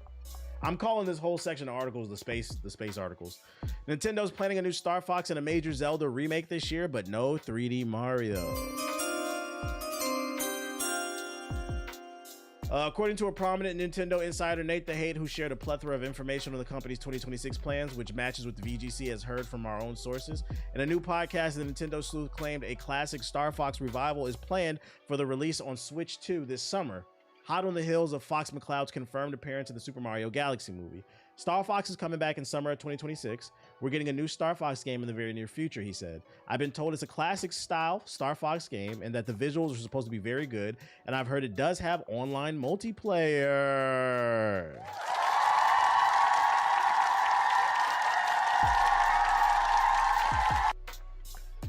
I'm leaning towards I believe this rumor is probably true. Keep in mind it's not confirmed, but this would make sense to release a new Star Fox movie game in the summer because we know he's gonna be in the movie this April. And then if I had to guess, the game would probably release in August. By the time the game releases in the summer, the Super Mario movie, Galaxy movie, will probably be on streaming services. So they could use that momentum of it going to streaming services to promote the Star Fox game and vice versa. I can see this rumor being true. Doesn't mean it is, but like the play's there. I see it. The play's there. Because Nintendo fans span across multiple generations, but Star Fox fans don't, unfortunately. And it's because they don't properly support them. Like Mario spans every generation, but Star Fox doesn't. Same thing with Zelda. So they could use the movie to introduce a newer generation of Star Fox, kind of like with the Sonic movies, and then put out a game afterwards. And then the kids, when they're at GameStop, Best Buy, Costco, Walmart, wherever you go, we don't shop at Target. You know, little Timmy's gonna be like, "Oh, that's the new Star Fox game. Mommy, remember in the movie? I gotta go get it." Not gonna lie, yeah, I'm not gonna lie. I might have to cop depending on the gameplay. I might have to cop that Switch 2. That might be the reason I get it. So the play's there. That's why I said I could see this being a thing. Is Star Fox making a comeback? Younger Gen Z doesn't fuck with the Fox like that. I wouldn't even say that the younger generation doesn't fuck with Star Fox. They just don't know him. I'd argue most people in the Nintendo fandom nowadays are Star Fox fans because of Smash Bros. Because he's a meta character. But I don't think the average Star Fox fan these days has played a Star Fox game, because Star Fox peaked, at least in my opinion, with the Super Nintendo, the N64, and then depending on who you ask, you know, those GameCube games were 50-50. I loved Star Fox Adventures, but I understand people's criticism of it. I liked it despite that. And then also, what was the one where they were on the ground and shooting? I liked it, but I understand why people didn't like it. So like, I think Star Fox in his prime, most people didn't get to experience that shit. Easily one of the most influential games, because I feel like to this day, everybody still references all the peppy, all the lines from fucking, I can quote, that's one of those games where like I can just quote so many things from that shit, bro. Very influential game. Star Fox Adventures was great. Yeah, it gave us Crystal, bro. Furries love to act like Star Fox Adventures was bad, but then they'd be like, "Oh, I love Crystal." Yeah, do a barrel roll. Use the boost. I guess I owe you one. Fox! I can quote so much shit from that fucking game, bro. Just great lines. Damn it, Fox. I hated that mashing A segment. I hope it's true. This might entice me to get a Switch 2. Furthermore, a new 3D Mario game won't arrive in 2026 as expected. That's their holy grail. They gonna take their time with that.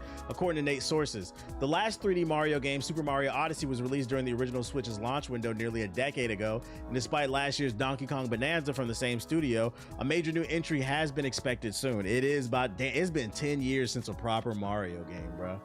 Yeah, Falco's from Star Fox, yeah. Falco is Star Fox's like rival, like his right-hand man, his top hater. In its place will be a major remake of the N64 classic, The Legend of Zelda: Ocarina of Time, to coincide with the Zelda series' 40th anniversary, it's claimed. One game that will not be releasing in the holiday of 2026 is 3D Mario. 3D Mario will be releasing in 2027. Ocarina of Time is one of my favorite games. If it looks good, I might have to run it. It's been a while since I played Ocarina of Time. If that remake is good, if it looks good, I might have to run it, chat. I might have to run it. Coincide with the 40th anniversary. The 40th anniversary of Zelda, I think. No, Ocarina of Time is not 40. Ocarina of Time came out in 97, 98, right? But Zelda is 40. I don't think that, no, Ocarina of Time is not 40. I'm not that goddamn old. I'm not that old, chat. but Zelda as a series, yeah, the original, it's an old series. I remember the golden cartridge. What is this you link? Phase 1 of the Nintendo Cinematic Universe just got revealed at NintenCon. What do you think of Phase 1? Is this real? This is from fucking 2024. This has 500 views. Ain't no way this is real. I don't believe this shit. Yeah, this is messed up. I don't believe that shit. 600. But there is another anniversary this year, and it's the anniversary of The Legend of Zelda. What I can share with today is that it's the second half of 2026. Approaching the holidays, we're going to receive an Ocarina of Time remake. You said, oh, my bad? Yeah, that's not real, I'm pretty sure. Source, trust me, bro. According to Nate the Hate, Nintendo is unlikely to stream a general Nintendo Direct until June, but it could make smaller announcements on social media, such as new looks at Splatoon Riders, nobody cares, Fire Emblem, Futures Weave, and anticipated Switch 2 titles. I just hope they don't bring ARMS back. You guys remember ARMS? And it's just talking about Ocarina of Time. We need that Star Fox, Nintendo. And not, hey, listen, and not only do we need that Star Fox, that multiplayer better be fire, and it better be full of funny ass fucking lines, bro. It better be full of bullshit. We need to bring Star Fox back. And then when we done with Fox, let's bring F-Zero back. Let's go ahead and bring it back, man.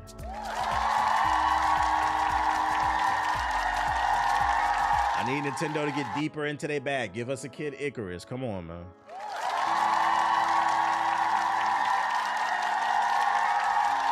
Chill, LOL. ARMS was gas. No, it wasn't, nigga. You was probably like fucking 8 when you played that game. That game was not good. When's the last time you played ARMS? That slinky arm bastard ass game, bruh. You was a little ass nigga in a dirty white tee, a dirty wife beater with snot on your nose playing that shit. That's why you liked it. When we kids, we like everything, bruh.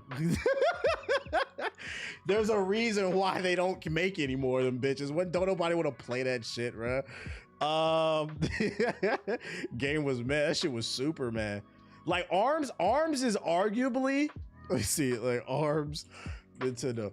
It arguably has some of the worst character design that I've, like, it's actually flabbergasting how bad the character and art design is in this for a Nintendo game. Like, look how fucking, like, look how cool fucking Fox looks and shit.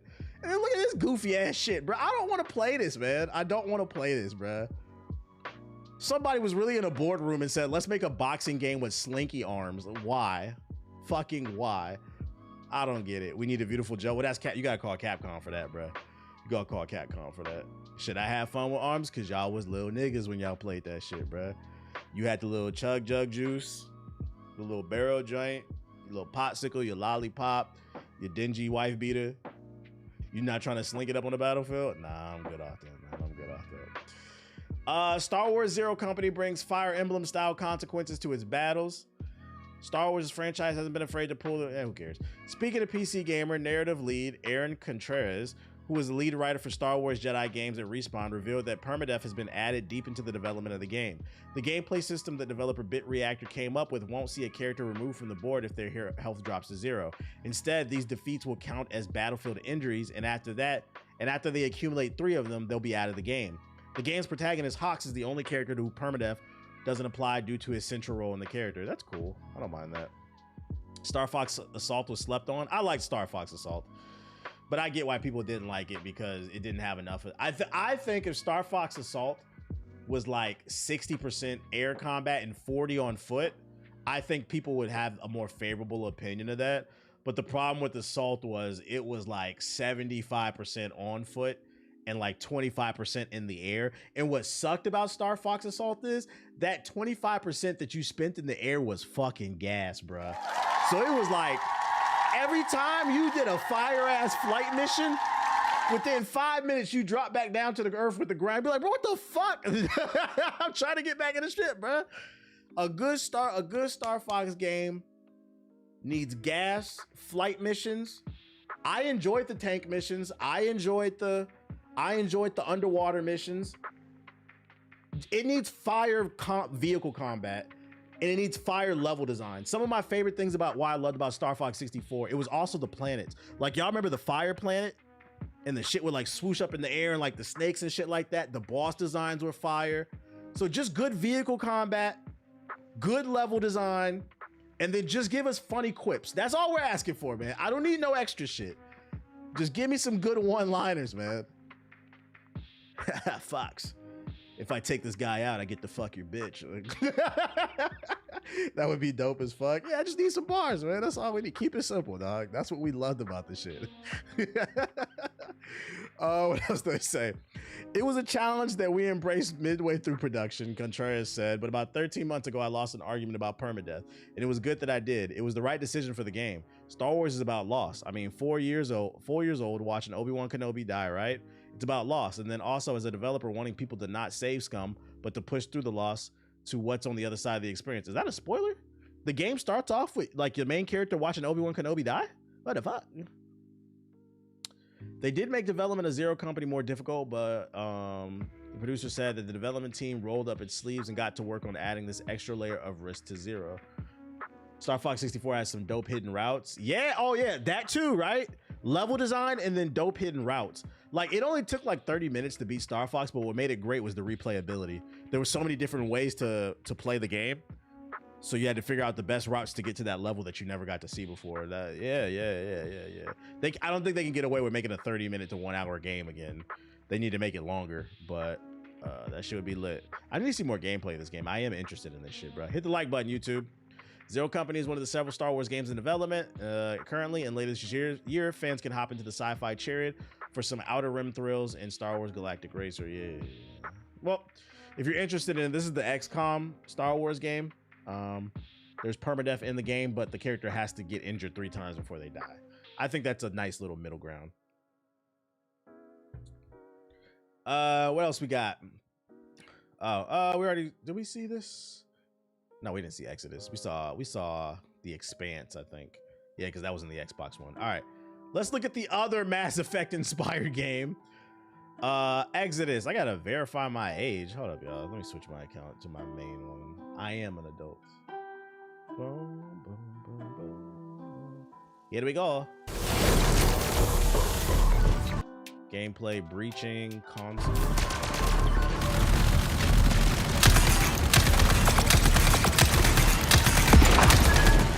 Gunplay looks smooth. Gotta stop the aliens. Yeah, this is super Mass Effect.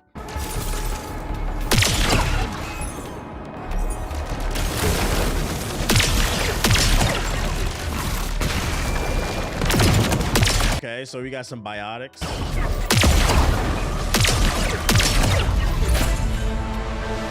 In my opinion, I feel like this one looks better than the Osiris one. And the Expanse, I feel like this one looks better. Hey, but guess what?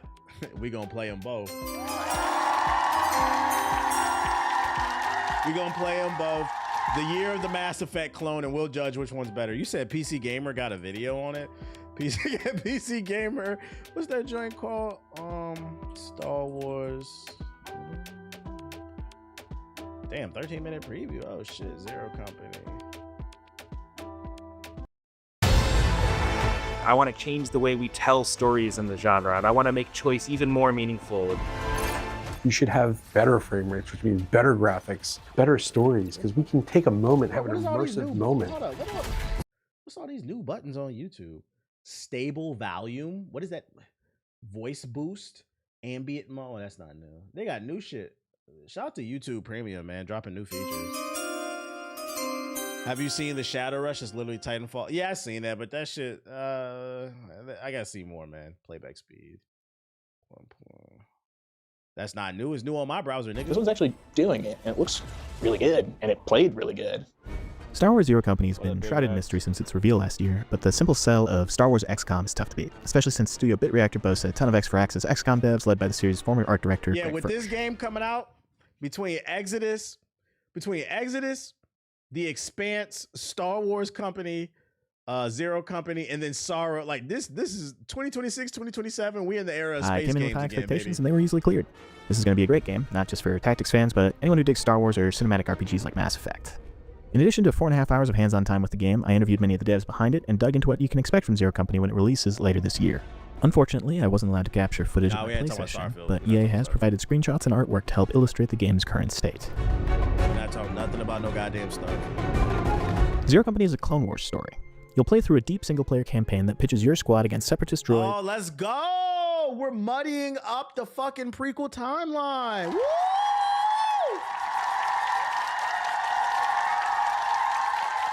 We're muddying the timeline up even more. Criminal gangs, and a new faction, the separatist-aligned cult, the Infinite Coil, who are bent on releasing a deadly Disney plague said, across the galaxy which imbues unusual and superhuman abilities on the host.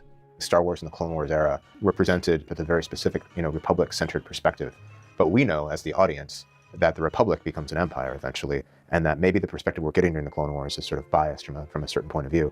Having these conflicting ideologies was really interesting because we know the way that these ideologies will shake out. The dust will settle into an era of rebels and empire, of very light and dark, good and evil. But things aren't so clear during the Clone Wars era, and that makes for a really interesting opportunity to present a player perspective. You play as Hey, Hawks, a former Republic officer now leading an elite squad. That means we could get some Anakin and Ahsoka appearances. Okay. A lot of professionals for hire. They're both your point of view character and a strong battlefield unit. Think Commander Shepard by way of one of those tactician characters from Fire Emblem. You're not a lone hero kind of like standing up against the world, felling enemies but with a swing of your blade. You're a relatively ordinary person. You're leading a tactical squad. You're leading an organization, but you have to make them work together in order to achieve a goal. It's a fantasy of leading a squad and a management and organization. You experience the story directly. You're not a removed figure. You're there.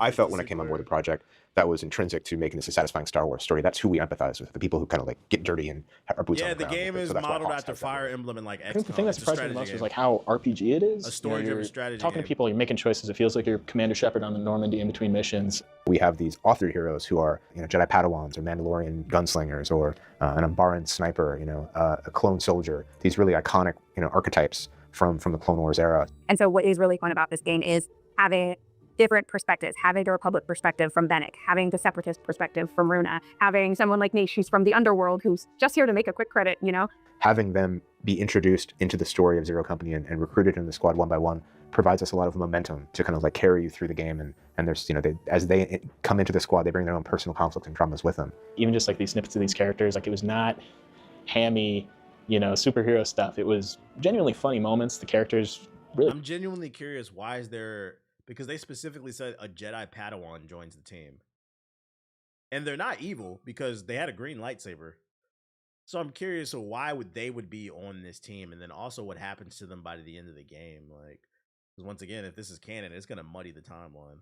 The worst kind of coming off the screen a little bit. It was exciting. We also have our bond system. Zero Company squad, grows and becomes actually more capable. Like two heroes can actually cross-train and learn each other's abilities as their bond and their affinity for each other's grow. It rewards you for the squad that you put together, and it rewards the way that you play. Yeah, we hope you care about these characters, and I know I do, especially as I'm building bonds with them and they start to become more and more powerful in my play sessions. So when I walk by, I want to see what they're decorating their desk with or who they're hanging out with between missions. It was really critical that we allowed for bonds to decay. 3 Mass Effect games, inspired games in 2027 is phenomenal. Yeah, I remember I got into a debate with one dude one time that tried to tell me Mass Effect wasn't a console seller. And like, for anybody who has any doubt that it's not one of the most influential games of the last probably 15, 20 years, you are fucking bugging. Just say you didn't play it. A fracture as well due to your actions, because that's part of the fantasy of being a leader. There's sort of like this spy detective element to Zero Company. It's the war within the war. It's sort of like, it's not the massive battles of clone troopers and battle droids. It's, you know, these small theaters of war and low intensity conflict that kind of brings with it a little bit of that sort of like spy thriller angle. And the really shocking thing is, like, you know, the main story missions, you'll go in there and you'll have like a third-person action camera. Like, it looks like Jedi Survivor or something. And you'll be, you know, walking around as if it were an action game. And it's like amazing, you know, AAA production values. Really, that immersion into these different planets that you get to go down was what, you know, drove that desire to have those kind of free roam moments. And we often sometimes call them on team like our deep breath moments. It's kind of that chance for someone who just had their tactical combat experience, and then they get a minute to kind of collect themselves, take in the environment, take in the world, take in the visuals, this, but I might and kind of try it prep out. for kind of that next tactical game. Especially if the fire is, especially if the story is gas, I think it'll suck a lot of people into this genre that have never played like a turn-based strategy game before. It could have like that Baldur's Gate 3 effect, just simply because it's Star Wars. Where then your kind of heart gets pumping again. And then you reach a fight and it zooms all the way out to like the XCOM strategic view. This one's actually doing it, and it looks really good, and it played really good. This innovative combination of third-person exploration, RPG storytelling, and turn-based tactics is less surprising when you learn more about who's making this game. While developer BitReactor is a brand new studio, the team features alumni from Respawn's Jedi series, as well as strategy game veterans from Firaxis. Founder Greg Furch spent 2 decades at Firaxis refining the turn-based tactics experience with games like XCOM, Civilization, and Marvel's Midnight Suns. You know, I had left Firaxis after 22 years, and I was kind of working on what I wanted to do next. I knew I wanted to stay in tactics, and I definitely had an axe to grind with the genre. There's so much more we can do. It was a Friday night, and I got a call out of nowhere. I'm sitting in my office with the lights out and my computer on, and wife's asleep, my kids are asleep, and phone rings. It's this number that I don't hope recognize. people give it a chance. I'm like, I think a lot of people slept on Midnight Suns because it was a card game. So it was a turn-based card game. There are already a lot of people that are dismissive of stuff that when it's turn-based, but then you add cards to it. Like, that's another level of like nerd. You know what I'm saying? Like, you ever met a card player, like a Magic player, or like a Yu-Gi-Oh player? Those niggas is nerdy, bruh. So like, some people just don't like that shit, unfortunately. I don't know why. I love a good card game. And for some reason, I answered it. And the voice on the other end said, "Hey, Greg." I don't know. I like strategy card games because I like that they make you think. It's about critically thinking. To me, that's what makes it fun. I heard you have a game you want to make. Can you tell me about it? And we talked for a long time. Big He actually Vince. said, you know, like, do you think you can make a Star Wars game with this? And I said, sure, absolutely. Meanwhile, I'm thinking, this is insane, right? Like, this is crazy. It's Star Wars. And Vince was just like, pitch me.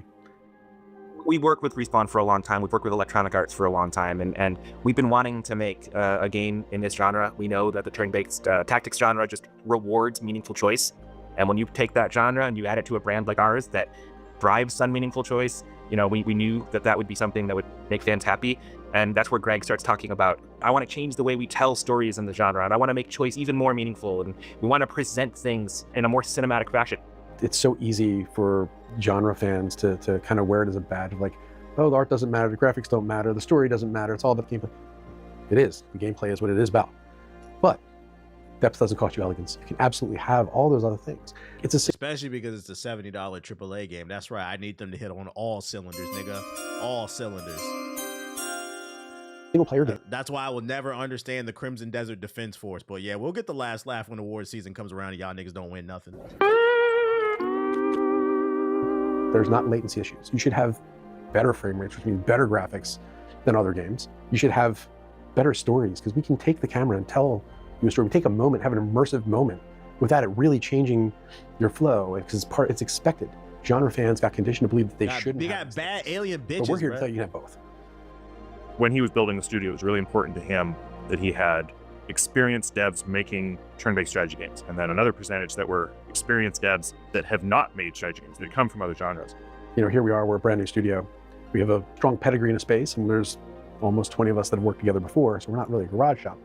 We're a new studio. You know, you've got these two giants taking a chance on someone like us. Yeah, I'm glad he said that. No excuse to have weak points in your game. Yeah, I'm not gonna lie, this dev dire is making me more interested. I was already kind of half interested in this game because it's Star Wars and I like strategy games. But like the way they're talking about it, even at 1.25 that I got it at, like you can hear the passion. it's got, when I hear people passionate about what the fuck they're talking about, it makes me more interested in it. Like, what's going on over there, bro? Having the vision and the courage and the conviction and the faith in us, right? Like to do something new, to do something outside of their norms. I think that's worth mentioning. It's just not common anymore. It doesn't, and I could end up being wrong, but it doesn't feel like a cash grab right now. Real nerdy shit. Once you get into combat, Zero Company should be immediately familiar if you've played XCOM before. It feels deep. It felt like I could have played a lot cleaner and was, I had fights where I barely scraped by. I really enjoy the puzzles that I get to solve in those spaces. It's like, oh, wait a minute. Okay, I need to get enough advantage to do this. How am I going to make that happen right now? This unit might be able to take a couple of shots over here. Then I'm going to be able to go and use my rocket jump over to here. Now, after I do that and knock those units back, maybe they'll go into Overwatch. It's that plotting and planning and then execution of my plan that's rewarding. And then having the challenges that the game presents me to give me novel, unique situations so that I can't fall into a predictable pattern or strategy all the time. Those moments just feel good. They're the moments you tell your friends about when you're playing a game. As with XCOM, your squad consists of 4 operators. This stops the action from getting too overwhelming, according to its developers. Most of the games in this... Yo, shout out to Rob Bass Jr. with the 10 gifted sub.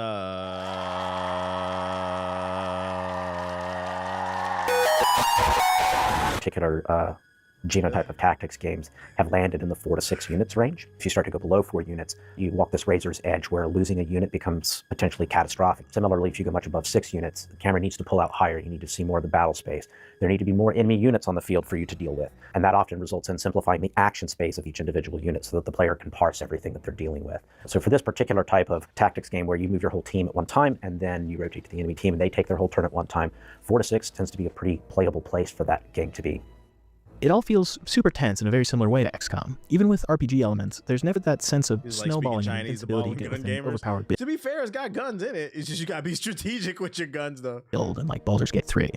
And there's the ever-present threat that any of your guys, including the named hero The operators, lighting is can really kill good in this permanently. game. A character as beloved as Cab Uppercut, or one-armed Felshi Boxer, he can just catch a blaster bolt and be gone very, very, very early in the game, and the story has to go on with him. It really heightens the emotions you feel, because now that soldier going down has a lot higher stakes. And you're like, do I let them die or do I get them? What's my opportunity cost here? How am I going to sort this out? Star Wars is about loss. I mean, 4 years old watching Obi-Wan Kenobi die, right? Like, also, like, as a developer, wanting people to not save scum, but to Oh, that was in reference to the article earlier. He was saying he was 4 watching Obi-Wan die. Nah, he dies in this game. Okay. push through the loss. That gives like, what's on the other side? Experience, feel it.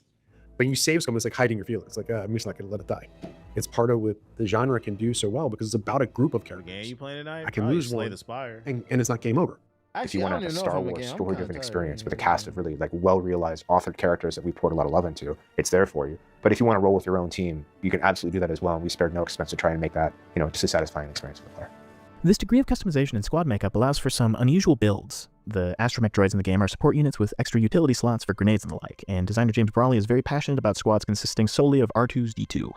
I always wanted astromechs to be a playable unit in the squad. I always wanted to give them a special place as the king of support units, basically. They're going to have One electrical of my fondest AoEs gaming memories was going back to the original Final Fantasy and playing through the entire game with 4 white mages, which made the game phenomenally difficult in the first 4 to 5 hours of gameplay. But then eventually it turns out that that's actually an incredibly powerful solution to almost every problem in the later games. So always in the back of my head, I was like, what if you played through the game with 4 astromechs? I wanted that to be possible. It's going to be pretty interesting because a lot of your combat capabilities, if you do that, are going to be defined by your ownership of the utility items in the game and which ones you can bring on the squad. That's where all of your offensive capability is going to come from in that case.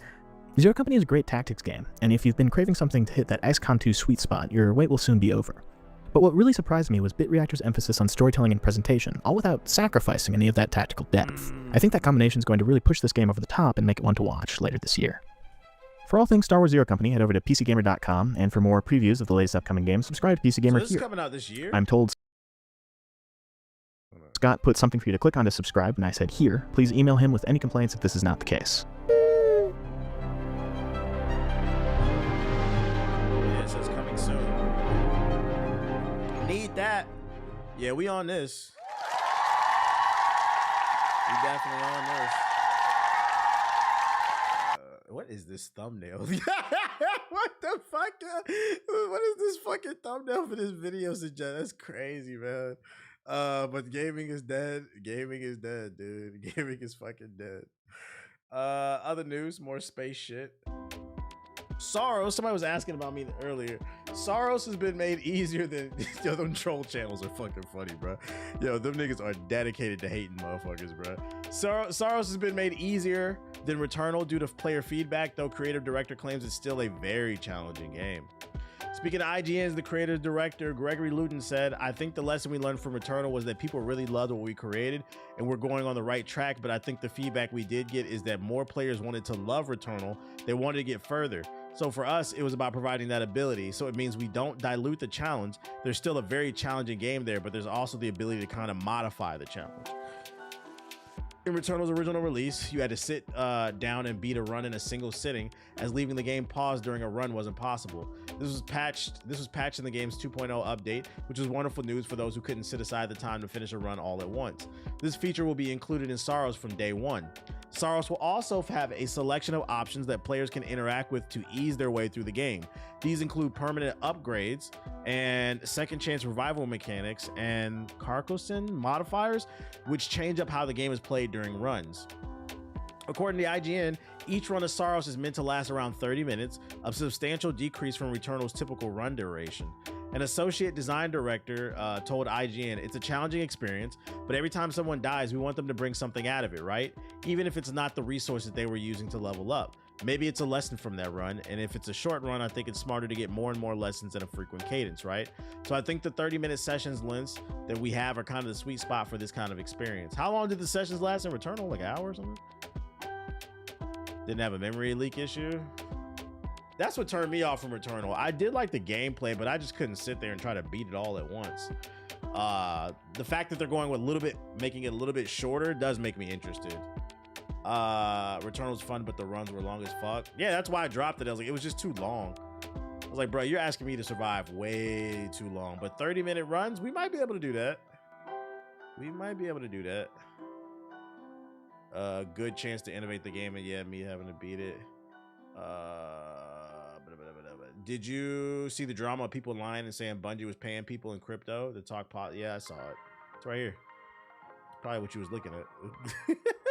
Some people are so desperate to hate Marathon, they've embraced a fake conspiracy about paid Reddit posts. Earlier today on Twitter, some of Twitter's best and brightest soldiers began posting about a Reddit task content farm for Marathon. The allegation is that Sony and Bungie have been paying people, though a shady Discord server, to promote positive posts about Marathon on Reddit. There is a Reddit task content farm for Marathon, Pirate Nation declared. Just one of many accounts to take this claim and run with it. And no, there is not. I think I blocked this account. Yeah, I did. That's why I can't see it. I blocked this account because like all they do is spread. This is one of the worst accounts on Twitter. All they do is spread lies and misinformation. Their source, this post over on Reddit. It features several screenshots of a Discord server, the details which have been blacked out. This shows that the admin of a said server promoting Marathon-related Reddit offers. Marathon launch day reminders. Starting tomorrow, Marathon assigned tasks can now be claimed every 6 hours. Take advantage of this reduced cooldown until Monday 6 a.m. reads one of the posts in the screenshot. Let me tell you something, guys. If they were going to pay people to promote the game, they would just go to their agents, send them an email. There's no way you had to be this stupid to fall for this shit. You really think Bungie or any major corporation is going to start a free Discord server for you and anybody else to just hop in and get paid to post positive shit about Marathon? If they were going to do any type of paid promotion with influencers, they would go directly to the influencers because they have the clout to do so. Pirate Nation is up there with Grums. They are, bro. I feel like that account should get fucking blocked, bro. In short, it appears as if they're paying people to create and boost positive Marathon posts on Reddit, which is a practice known as astroturfing. Pretty damning stuff. In many American states and countries, astroturfing is illegal and can earn you some pretty hefty fines from the likes of the U.S. Federal Trade Commission. I didn't even know that. Sony and Bungie would be in a lot of trouble if it wasn't complete bullshit, that is. Exactly, they would be in trouble. What the fuck? If you take a look at some of the screenshots in the post, which I've backed up here just in case the person who faked these tries to delete the proof out of shame, you can see in the top right, they've accidentally done a poor job of cropping out the server's name in the search bar. By overlaying Discord's font with the text they've poorly cropped out, I was able to figure out the name of the server in question is Reddit Circle. Reddit Circle is the name of the Discord server used by TaskPost, a self-described platform for completing Reddit posting tasks and earning cryptocurrency. By making a TaskPost account and joining their private server through the TaskPlot website, I was able to join the Reddit Circle and view their post in question. Yeah, it's a gaming grifting account, bruh. Freaking like, this is what I mean when I say like gaming has gotten really weird, dude. All that divisiveness caused by your president in the political space has bled into every aspect of every conversation. It's now in gaming where people are like, what do you gain out of starting up a whole fake Discord server and fake offering people to promote a game just so you could try to make, like, what do you gain from making? Bungie already made themselves look bad when they found out that devs stole the art, or their CEO finessing Sony and buying 20 sports cars. They're doing bad all by themselves. What do you gain from this, bruh? Can't Sony and Bungie sue for defamation? Probably, but the problem with suing for defamation or libel, I think it's called libel. The problem with that is you have to prove it affects your pockets. This doesn't affect their pockets, especially because at least at bare minimum, the media is coming out in their defense and saying this shit is fake. So unless Bungie has receipts showing that they lost millions of dollars because of these posts, this won't hold up in court, and then it's wasting everybody's money. Defamation is one of the hardest things to prove in court. That's why a lot of those cases you don't ever hear anything about them. They get thrown out. They get thrown out in court. Matter of fact, I remember there was a YouTuber back in the day that said he was gonna sue me for defamation. Nothing happened, nigga. Libel is written and slander is spoken, so this would be libel. Yeah, it's the same thing, it's just different formats. But yeah, okay. You said why? It was a YouTuber who's irrelevant now, but he said he was gonna, in his YouTube video, he was gonna sue me for defamation for lying on his name because I made a video about him proving he wasn't an actual hood nigga. He was a nigga who owned his own mom and pop's repair shop where he repaired consoles. He was actually a fucking nerd, and he got mad that I exposed him as if that shit wasn't on the news. Like, bro, you don't have a case. It doesn't matter. He's irrelevant. We kill all these niggas, man. Fucking frauds. He said, oh, I remember that story. Like, nigga was heated, boy. Oops. Shouldn't have went on the news. Oops. Anyways, yeah, you're a nerd, embrace it. Like, what's wrong with that shit? So yeah, like I've actually dealt with this. That nigga threatened me and nothing happened because he had no case. It's the truth. You were on the 5 o'clock news saying, yeah, I got my old shop. I didn't make that up. Shit's fucking funny. Quit being a gangster on the internet, man. That shit does nothing for nobody. I'm not gonna lie, I'm kind of tired, chat. I had a long day. I've been up since 6 and I went to the gym first thing in the morning. I'm debating if I even want to play a fucking game or call it quits. It's not just because I've been up early too, but I've been doing other stuff behind the scenes. I'm hoping it comes into fruition too, but I don't know. Hopefully it'll be worth it. I don't say that much. You said hood gaming. Tight shit. Rest if you got it. I've been live for 2 days. Yeah, I might call it quits. I feel like legitimately pretty tired. I've had a long week. Hopefully I'll find out by next week if it worked out. How was your workout? It was good. I think I got to feed him too, man. Let me see if I can toss it to somebody. Is JG still alive? I wanted to get on here at least and try to be consistent though. Oh yeah, JG's live. He's playing Crimson Desert. Let me see. Yo, does anybody know how to fucking raid on YouTube? I want to raid him on YouTube. Does anybody know how to do that shit?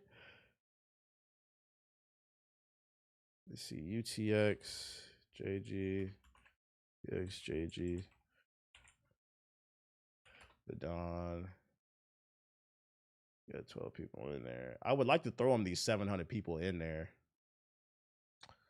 Fucking bullshit. Let's see. How to live direct on YouTube. The fuck is that title? J. Cole let me down? I don't know. Ask that nigga, bro. I think it's exclamation point raid, then they're at. Okay, let's try that in the YouTube chat. Well, no. That's Twitch. Let me see. I'm gonna try it just in case. Yeah, that's Twitch. It's /raid. Damn it, none of you YouTube niggas know how to do this shit. you have to be on his list of approved people. Go to YouTube Studio, go to where you edit the details, and go to the second section on the left, and then choose redirect. So go here, hit the edit button. Go to the second section on the left and choose redirect, customization, redirect. Oh, nice. Okay. Okay, hopefully this works then. Shout out to the chat. Shout out to the chat. Y'all help me for once.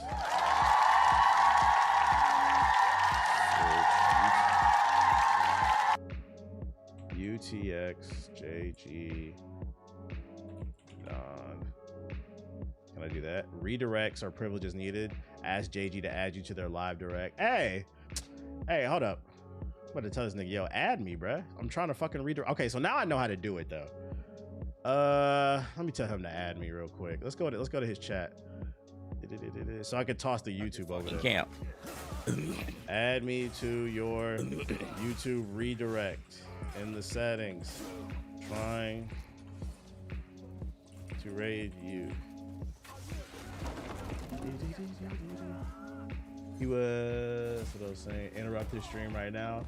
Call him in Discord. Yeah, I'm gonna probably call him. We're gonna figure this out. So like I know, because he's trying to grow his YouTube page, and I know people on YouTube don't have nobody to watch.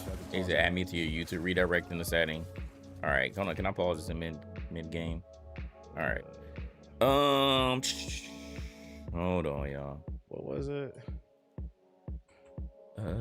Let's stream. Let's see. Customization. All right. Customization and what was it? Customization. Where's my Discord? There's go my Discord. Then add redirect.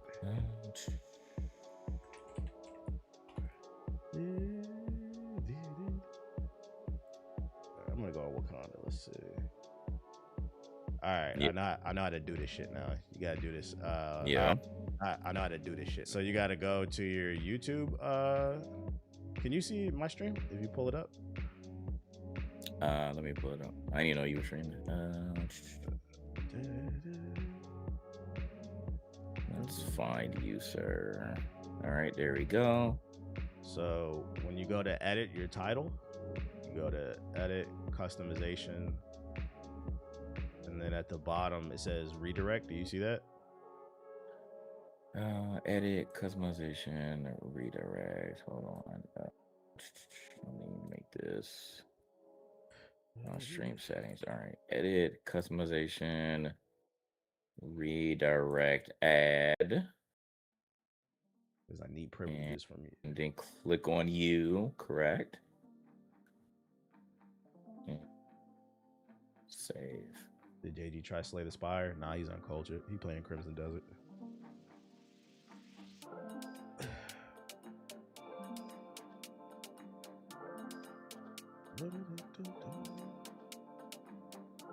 Did it work?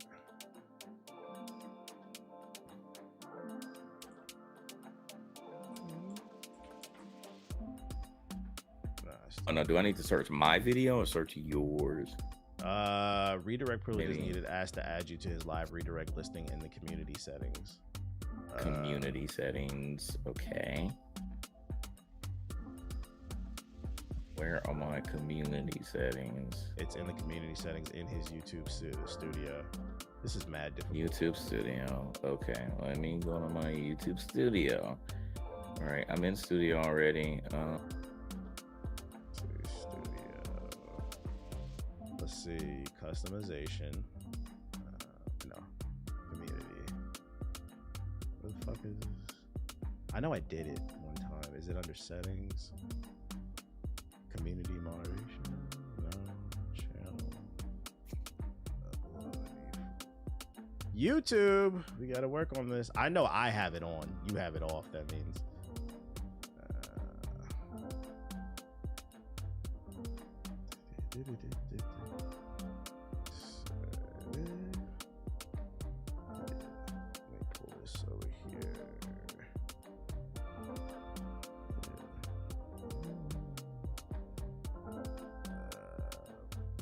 This is the type of support you'll let us see.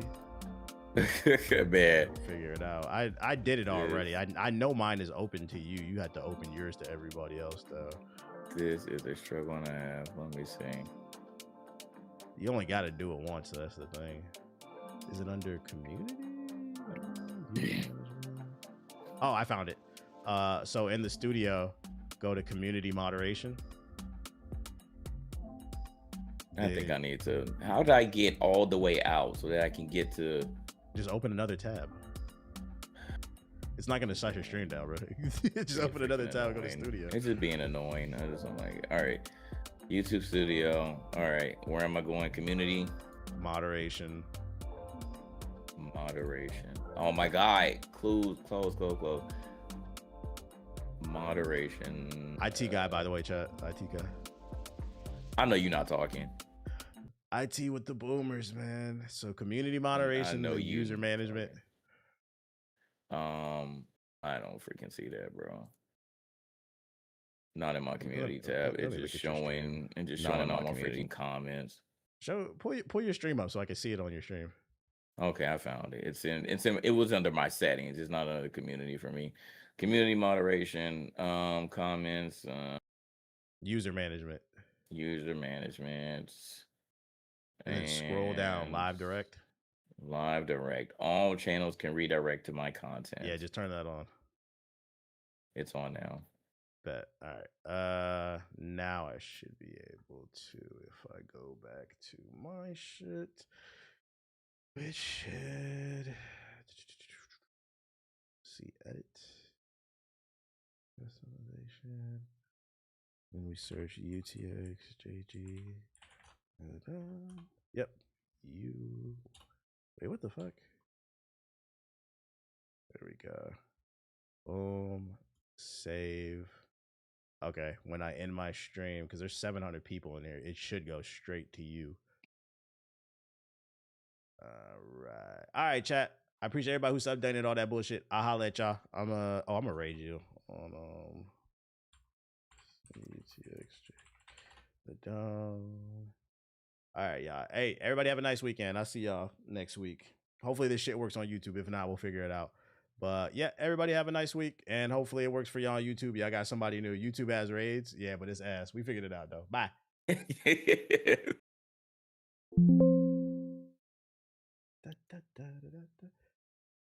stop.